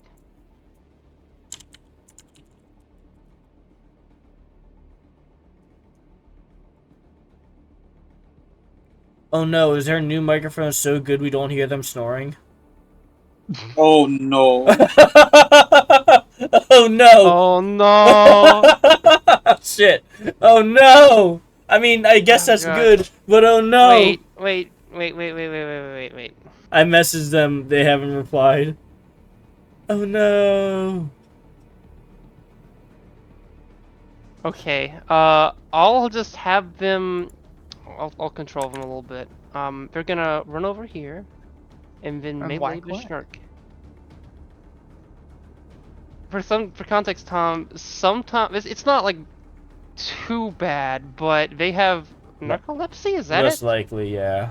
Yeah, and therefore, and because of them being in Europe and it's being a late game, they've been having difficulty. Albeit for the majority of this game, they've done pretty well, so it's not like it's not like a too wacky of a thing. Nope. Let me get the Wait. sheet. What is it? Oh no, okay, no, someone else, damn.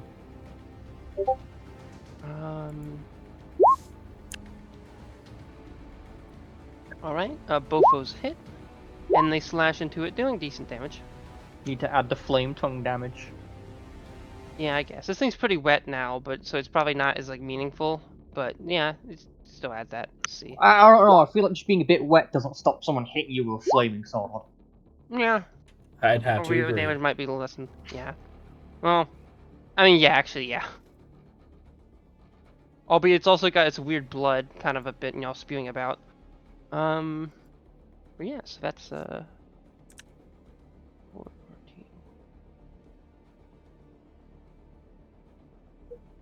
Okay. Okay, this thing is not looking good. It's on its last legs. It tries to flee a little bit It's from Vel. not Actually, its no. not its turn. Oh shit. Huh? It's not its turn. What happened? You've been Velian pranked. just went. Yeah, I know that. Oh, I'm looking at the wrong shark. I take it. Okay, yeah. I'm sorry. Because I used to put them in the GM later, I noticed it, but I would always notice it that way. You're But good. since okay. Albeit they do have different tokens. Yeah, no, Path. that's how I was able to tell. Path will run up to the opposite end of Velian and take 3 closed armed strike against it.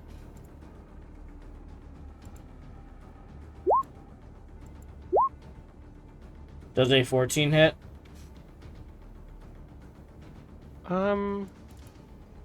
Yes. Okay, so that Yeah. is 28 bludgeoning damage as I lay a volley of blows into its backside torso. How would you like to kill it? Just absolutely wailing on it until I start to hear bones break and break further, and he's just continuing to do an onslaught, a rush of punches. You don't hear any bones break because the sharks don't have bones. I hear cartilage crack. They have cartilage. Yeah. Also, if the weird fucking external like leg thingies would probably be like chitinous, so those would probably crack like crab's legs. The anatomy does not matter when I am killing it. Okay.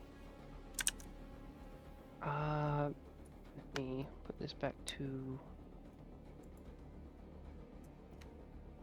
Okay. So you've slain these creatures. Now there's a calm. I would say that. Wait, just to confirm, did Bromdeck speak sign language or no? I forget.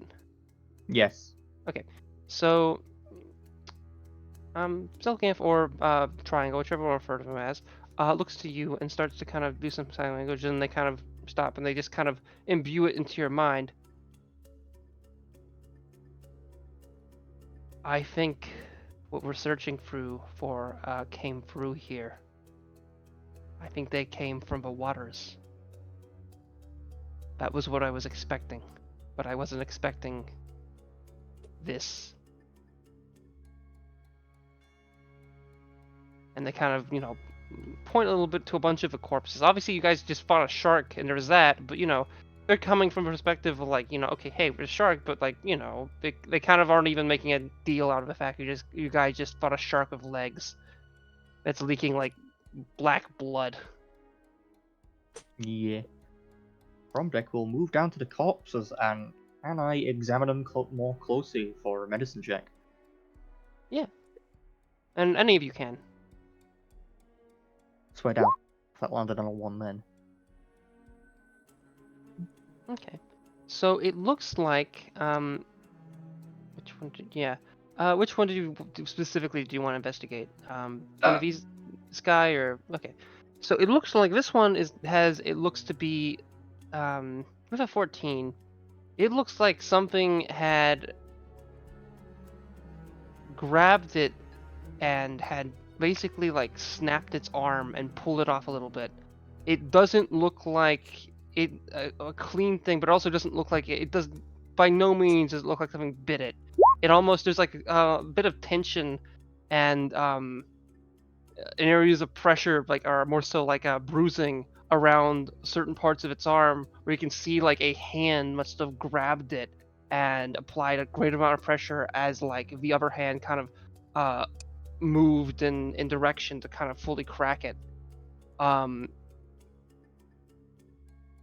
Whatever killed this did so largely with bare hands, but there is definitely some incision marks and bites, but they're smaller, albeit they look fairly damaging. They don't look like a toothy bite. They look like if something either has maybe mandibles or possibly some type of like puncturing device, or maybe it's hard to tell, but like there is something that looks kind of like a bite or stab wound that's a little harder to tell specifics on.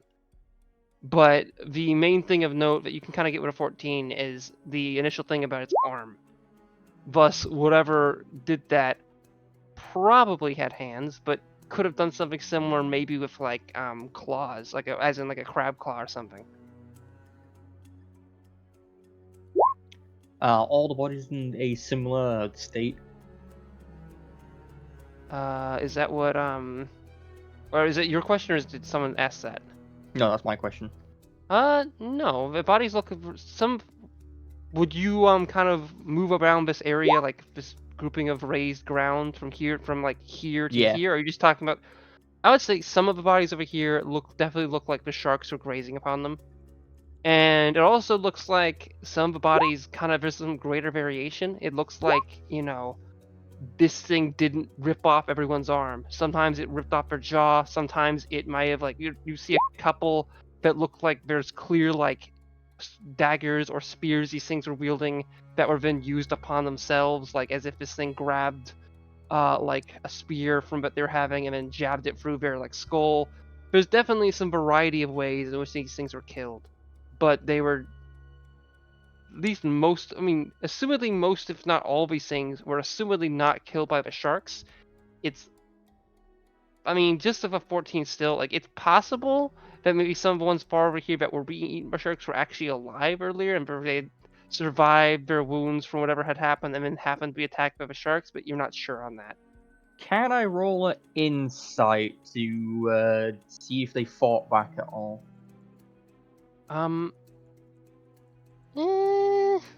Yes. But is anyone helping you?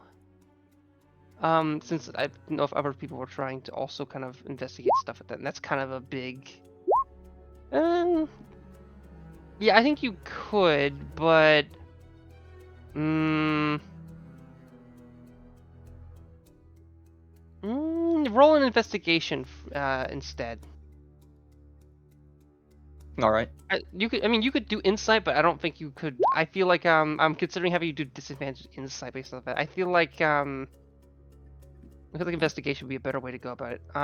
You think it looks like they probably did? I mean, it's hard to tell specifics, but it didn't look like they just kind of stood still and let themselves like be killed, or if they were killed in their sleep. It looks like some combat happened, and these things clearly had weapons ready. And some of them look kind of like they might have dropped them by accident or whatnot. There's the whatever did this damage isn't here for you to see the damage that these things have dealt to it, but it's in the assumption these things fought back given their positioning, and some other stuff. But it's hard to tell great specifics or like to know greater for certain just because of like mostly because you're 14 because you're not like fully sure. Yeah.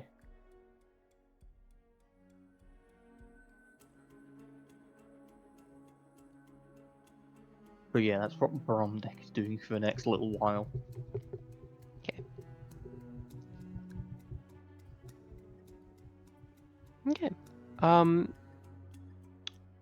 You guys okay, how do we phrase this again?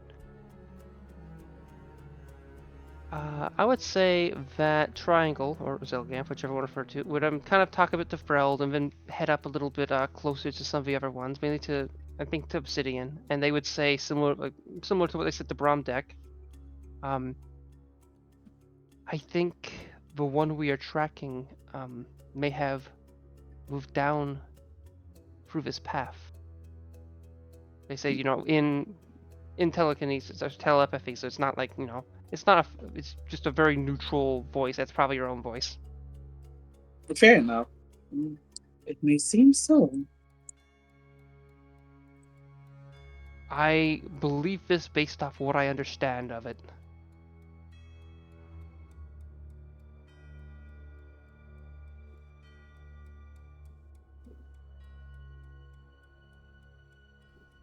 Okay.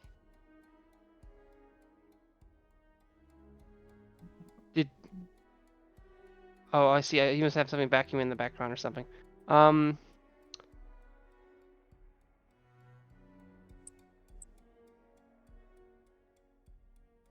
They kind of start to do some sign language a little bit, hoping that I think Yeah, I think Pav knew some language. I think we did with that. And then just go to directly telepathy to let them know in their mind. If you inspect the creature, I cut its liver in half. Remotely. Hmm.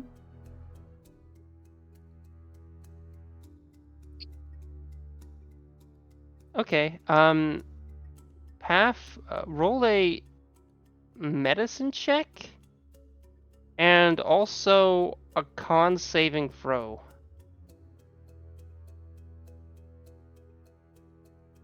Albeit viewing this con from a more varied perspective. Oh, okay, sure.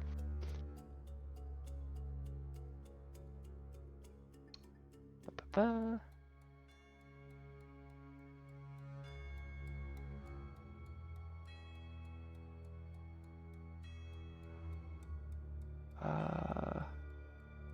Medicine, and then okay. Oh, it's not supposed to be normal now. With a 13, you're not fully certain, considering it's a shark or more so a fish and other stuff. You have some difficulty. You find some things that look like livers. You think you found it. You could be wrong. But like, there's a lot of damage done to this thing. But there is one of the things you think is a liver does have like what looks like almost like a crack, a big crack in it that like you can just kind of hold that, and like if you slightly tug it, like the whole thing kind of cleanly slides in half. Like it's as in there's clearly a cut through it. It's just like, there might be little bits of like parts of it that kind of maybe like 20% of it is still kind of fully attached, but it was clearly like cut in half. And this mark seems to like be this cracked area seems to be more than just that organ. It kind of extends a little more, but it's hard to tell. And the 17, you managed to like be kind of, I mean, a combination of various factors kind of put themselves to the test here, but you managed to not get too much of its like sticky black blood on your fur. You get some of it, but it's a lot less intensive and nasty than it could have been, and you don't feel like it's gonna like do too much to you. Okay.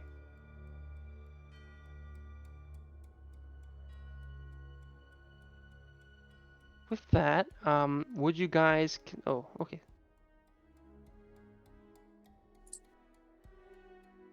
Do you clean them? There's not too much on them, their hands, but like sorry, their hands aren't covered in like a 3-inch thick like layer. That's not that's rather it's more like a normal amount of like inky tar or sorry, inky black like substance on their hands. As in, Okay. it's not too overkill for them to ask you to do that. Okay, yeah. And Ari's kind of like peering over the breach here, kind of, so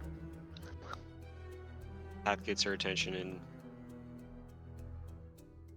she prestidigitates off that stuff on him.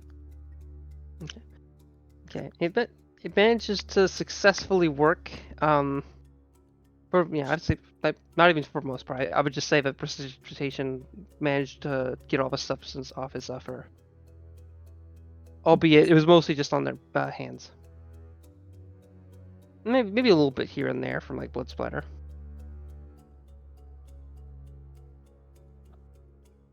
Okay. I would say, do you guys continue through the? I would say, assuming you all like continue, would you continue past this room and continue on, or given you guys more so the initial group had been traveling previous that day, is this a place you would want to rest? I mean, we might as well keep continuing on. Likewise. Okay. So you guys would push the cart, and I would say continue through past these tunnels. You would find a few more corpses in here, including I would say another corpse that But one corpse that seems to be a little different than the Kuotoa that you would notice is you managed to find a ogre corpse, albeit it seems like it was a pet or maybe the leader of the Kuotoas. You're not fully sure, albeit after some investigation, it would seem like it probably was not their leader. But like you guys could continue on, and eventually you would leave this open chamber and continue back into tunnels, which would very quickly kind of slide back into like the normative cave, and less from the lakeside open area type situation. What are you guys back on the map? That's not the right map. Oh, is it? Oh shit, you're right.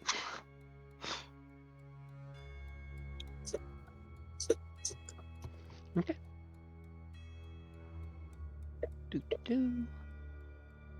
So you guys now then I would say continue a bit. Fereld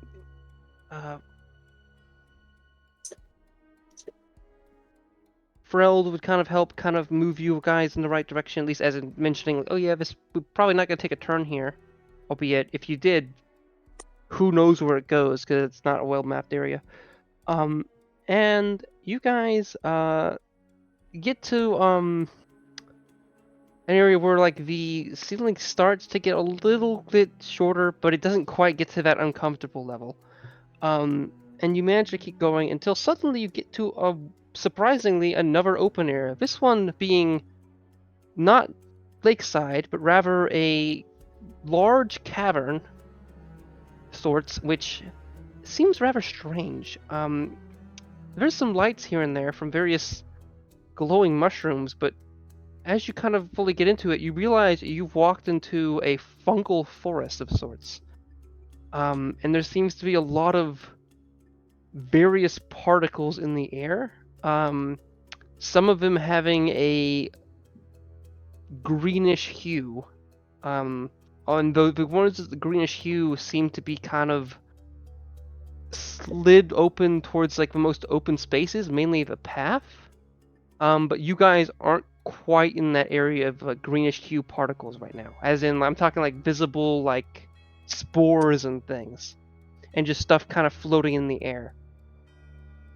There's a term for that. Trying to think of a meteorological term. Particulate matter, wherever it is.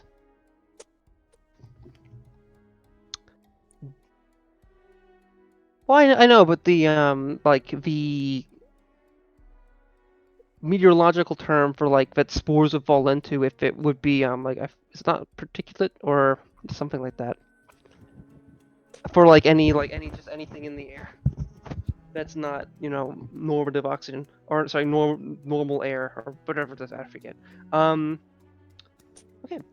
Do you guys kind of head down this main path of sorts? It's like kind of as in it isn't fully a path per se, as much as it is like a more open area that functions as a path, as in it doesn't have full on mushroom trees right in front of it. Like, I mean, there's definitely mushroom trees around it, but it's just slightly more open area. Or do you kind of swindle around awkwardly in a slower manner, trying to kind of move a little bit deeper into a forest, which is a little difficult of a cart, but still somewhat possible? Well, first, Bromdeck is going to cover his mouth and nose. Okay. As you guys see Bromdeck do that, does anyone else try to do that? Albeit that might mean that you may need to drop or put away an item you have, which could be negligible in combat. Vaguely. Or slightly. Path was also in the process of doing so. Okay. Path would speak up to Bromdeck and Valian, who I know is not here, but yes, I would be very careful about that fire you wield.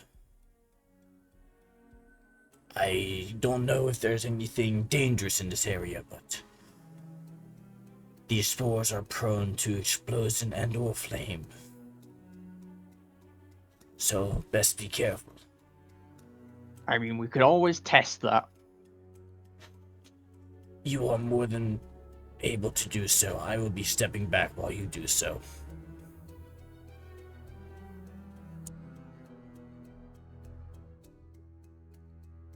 Probably best not to.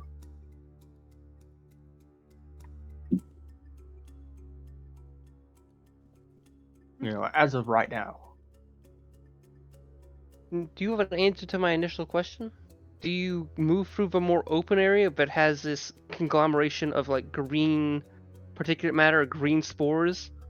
Or do you kind of try to move a little bit into the more proper forest, but less open part of it? But it's a little more awkward to move a cart in, but still possible. That seems to have less of that, a less noticeable presence of those particular green spores. I think you would try to avoid the green spores. Yeah. Moving the cart's a little difficult, and at moments, as you kind of move it into there, you kind of have a little bit difficulty, but you keep moving it through. Eventually, though, you realize you might have to like cut into some of the thinner mushroom trees. Is that something you try to do, or to kind of move out of the way, or no? Sometimes pushing stuff aside, but other times might needing to, like, you know, chop a tree down or something, or something that'd be way easier to chop than a tree. If it would require the destruction of the area, then he would go out through the path. Would insist on going through the spores because he understands that the caves are home to many things, and you don't just go about destroying things without cause. Okay, it wouldn't be very many, and it wouldn't be any of the large ones, but there would be like some like thinner like tree sapling, like large tree sapling. Okay, sorry, like, not quite a sapling. Okay, maybe like several months after like a tree sapling sized thing, like let's say like a I understand what you're saying. a 5 foot tall like mushroom. Yeah, I understand what you're saying, but I have already given you my answer. Yeah. Okay, I'm just giving you context. Yeah, Okay. yeah. In that case, are you so in order to pull the cart, you have to use your hands, and so you cannot use your hands to cover your face. I put on a piece of cloth over my face. Okay, you put a piece of cloth. Okay. Yeah. I said Did- that when I walked okay. in with when Bromdeck did Is similar. everyone following you in that way, or are they trying to maneuver themselves through the like That the is side up to of the path? individual. Well, I'm asking. Other people, what are you guys doing? I mean, Bromdeck's just going to be going the most direct route.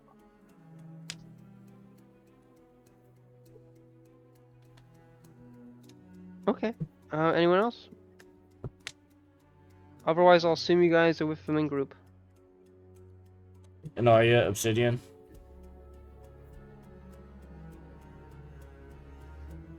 Yeah, I'm just. No, I'm following. Sorry, I am.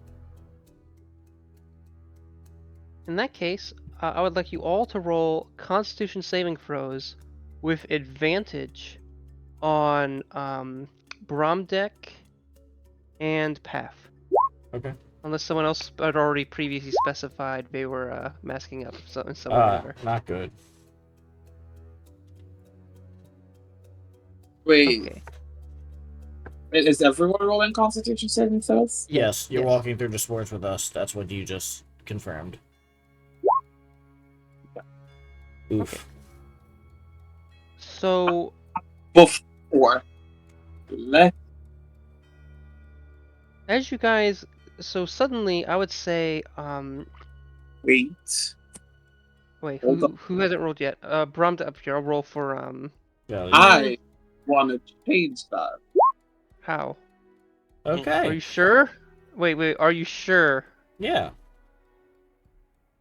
Okay. Yeah, they said they wanted to. Okay.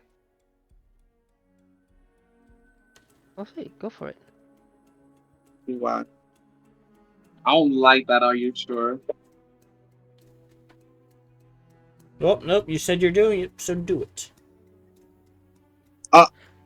Don't sass me. I'm not sassing you. This is sass. There's no difference between what you just. Okay, whatever. I know, I'm So aware. but- I'm aware. I realized I I was didn't gonna put say, any did I sass not on the pick up second. on it? No, I Or- absolutely did not put sass on the second one either. I am no sass master. I'm a sass initiate. That's initiate. This is some sass. Not really though. I don't even know what the No, proper voice that's would be. basically what I did. Okay. What did you roll? I thought you. Oh, just Lucky. I thought Lucky was rolling it again. Is Yeah. that not what it does? Yes, I was like, I want to change this outcome. Should I? Yeah, then do it. Do it or don't. But I would say, I'll just say meta-wise, it's most interesting if you don't. But yeah, it's just me.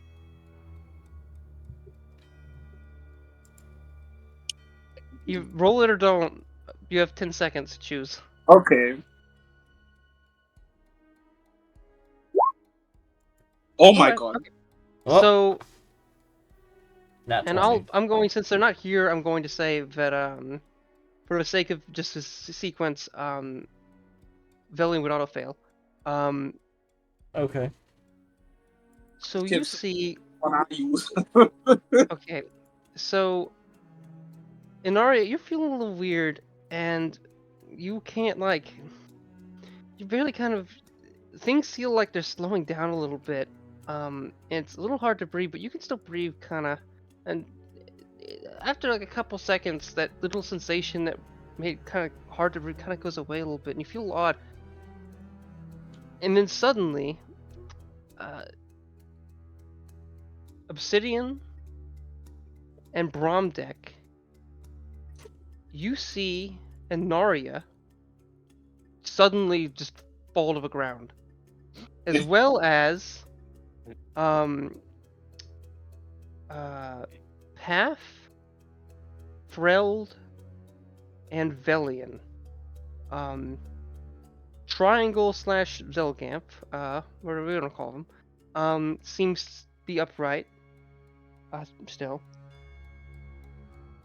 And then they kind of look to you, the masked person Triangle, and then using telepathy, they speak to those who haven't fallen. Oh, looks to be we've made a mistake. They might be out for a little while, or some time. I thought you would have, I thought you had a plan for this particular circumstance. These are sleeping spores. They'll paralyze the host for around several hours, and then after that, for the next, up to 4 days, they may be asleep. However, we can awake them rather easily after that point, but for the next couple hours, it may be difficult to awake them. How much can that cart hold? Probably a couple more people. Otherwise, we might want to find somewhere to have them awaken. I think once they shouldn't be affected by the spores too much after that. Albeit, well, yeah. They shouldn't be, we should either find a place to rest or just carry them on the cart and keep going. On the cart they go until we're out of the spore lands. Okay. Given the amount of weight, it's pretty hard to move the cart. The cart was already kind of, maybe a slightly too small for a griffin, but it worked. But now with everyone, it's a bit harsh. Especially given that the terrain is not super smooth at all. I mean, it's a more open path, but it's still not. It's not as perfect as like a well-paved road or anything like that, or like even like a, it's still like kind of a combination of rock and then mycelium and whatnot. But you manage. Actually, I'll have those that are awake do strength saves to push this thing. I feel like there'd be more athletics check. Actually, yeah, I agree with that too. Athletics then. Oh, no. With the context that a nat 1 would be a very, very bad thing. Oh. Wait, who is rolling athletics? Those that are awake, those that did not, that got a, so it would be, for context, Obsidian Oof. and Bromdeck and Triangle. Or everyone else has been placed onto the cart, which is weighing it down significantly. You guys can't move it. You have some. You move it a couple inches, and you hear some cracks. Do you keep trying? Well, Um, first I'll cast mending on the car. Where specifically?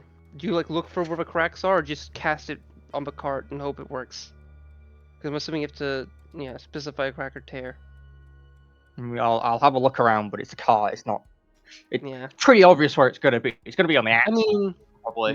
yeah, most likely. I mean, unless the sidelines of the wooden like sides are kind of being overflown, like that's also possible. But yeah, no. Yeah. So I would say you managed to mend up some of the spaces. You guys try again. Yeah. It's not looking good though. Oh my god. Um, I can help, but I might overdo it.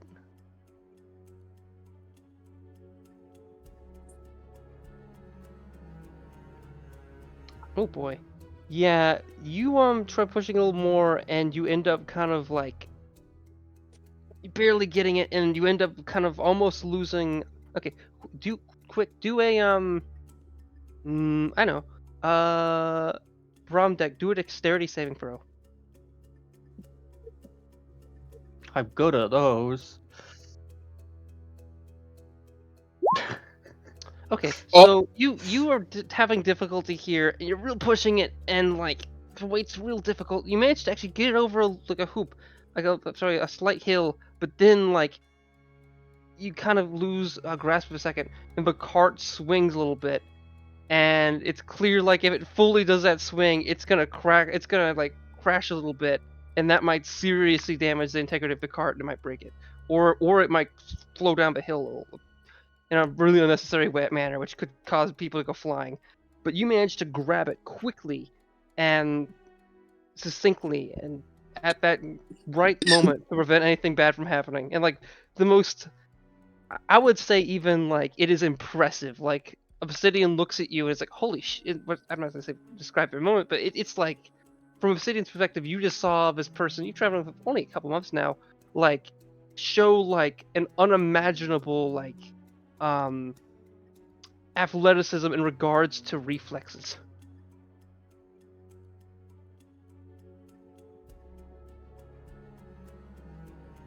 Okay. Well, Um. I'll be damned. Fucking 27. That's not a 20. That's two nat 20s. What? Yeah, my armor Oh, lets me roll shit! dexterity saves with advantage. Oh my, wait. Okay, so because you do it through D&D Beyond, like Yeah, the you gotta person, I hover guess. over it. I can't like it doesn't immediately show me that's even okay. That helps for the impressiveness. Actually, I shouldn't have said anything, so I already made it seem like that kind of justifies a greater extent. Like holy shit. I'll even say because of that, you get a better kind of grip on it at this point, and we're having a better time moving it. You're still having difficulty moving it much, like you're getting it inches at a time. Amethyst, I'll say you. Actually, I'll say Triangle starts to kind of move in, or let's say Zelgath, starts to kind of move in a bit to help kind of move this thing. You weren't sure if they're going to be really brittle or what, but they kind of they managed to kind of help a little bit. It's possible they're more muscular when they, than they let on, which could have very strange implications. But they kind of help a little bit, and you keep getting it moving. It's still at not a great pace, though.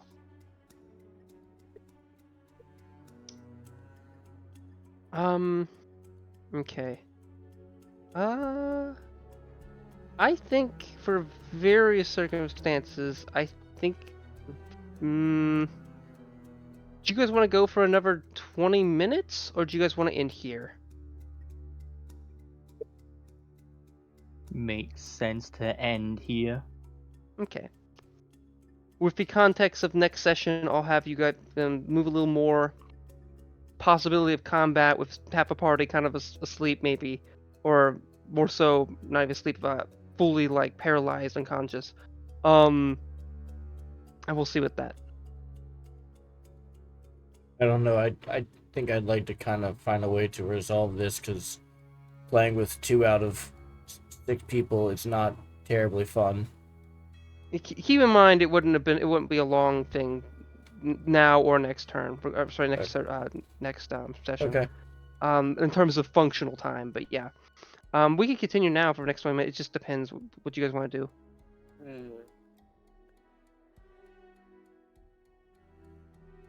I'm always fine going, but that's up to everyone else as well. Yeah, I'm good. I'm good to leave it here tonight. Okay. By the way, if you guys all failed it, which is why I kind of had it be kind of high, which I had it at like a 15. Let me check one thing so I don't don't have something I can't go back on. Yeah, I made it 15, which is kind of high for what this was, on purpose, so that if you guys all did fail it, that would help with the passage of time for meta reasons. It would also affect this as a flashback. But yeah, so yeah, we'll leave it there. Albeit, I'm gonna say that like the paralyzation might not be multiple hours. It might just be an hour. It just kind of depends on the person or the circumstance. But yeah, either way, we'll end from here. So next session will when it comes down assumedly to be the last session of this sequence based on planning. I think that makes a good sense. I thought about going in such a way that it could possibly have ended this session, but you didn't quite get to where I wanted it, albeit that's all more on my end though. So yeah. Anyone want to do bull points? Or actually, we phrase that differently. We're doing bull points. No. I mean, unless you in particular don't want to have a boom point to give, or don't want to give boom points. Oh. I have one to give. And I want to give it to you, Ian. But I don't want to say why. Or so I can't say why. Actually, I can, but I don't want. But you do get a boon point. You do get a boon point for storytelling. I'll keep it simple. Okay. And it's insane what you just did. Yeah, I think so. And you were not the only one I expected to notice, or at least for certain parts of it.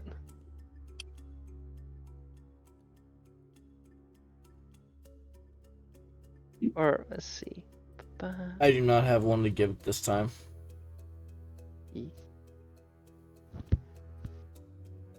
But I see notice there's more than just. I mean, I don't know if you're referring to the same thing I'm thinking of, but I think it was a fun thing I did. Yeah.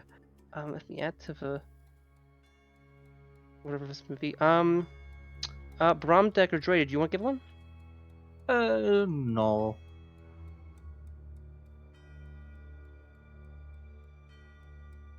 No. Okay. Tom, or Inari, did you want to give one? I'm gonna skip this week also. Yeah. I'm gonna give one, and I'm a little questioning this, but because I don't know if this is a good reason to give one, but because I think this is a lack of my experience with this particular spell, maybe, but I kind of want to give one just for like, in the creative. I don't know if it's quite creative, but I kind of want to give it to Amethyst for going about using a spell that I think is at least a little like spooky. Well, not spooky, but a little whose use is a bit special, and going with it with like the not change water, the Control water. what was it? Transform? Yeah, control water. I thought that was a cool way you went about it. Oh god. Actually, yeah, I'll give 2. I'll give 1 to you and 1 to Inaria/Tom for more so the description of like right after that, and you described how the water was like kind of like crystallizing slightly because of the slow spell, which I thought was interesting. I like that too. I thought that was a really Thought that nice was touch. Yeah. Okay. Cool. Thank you.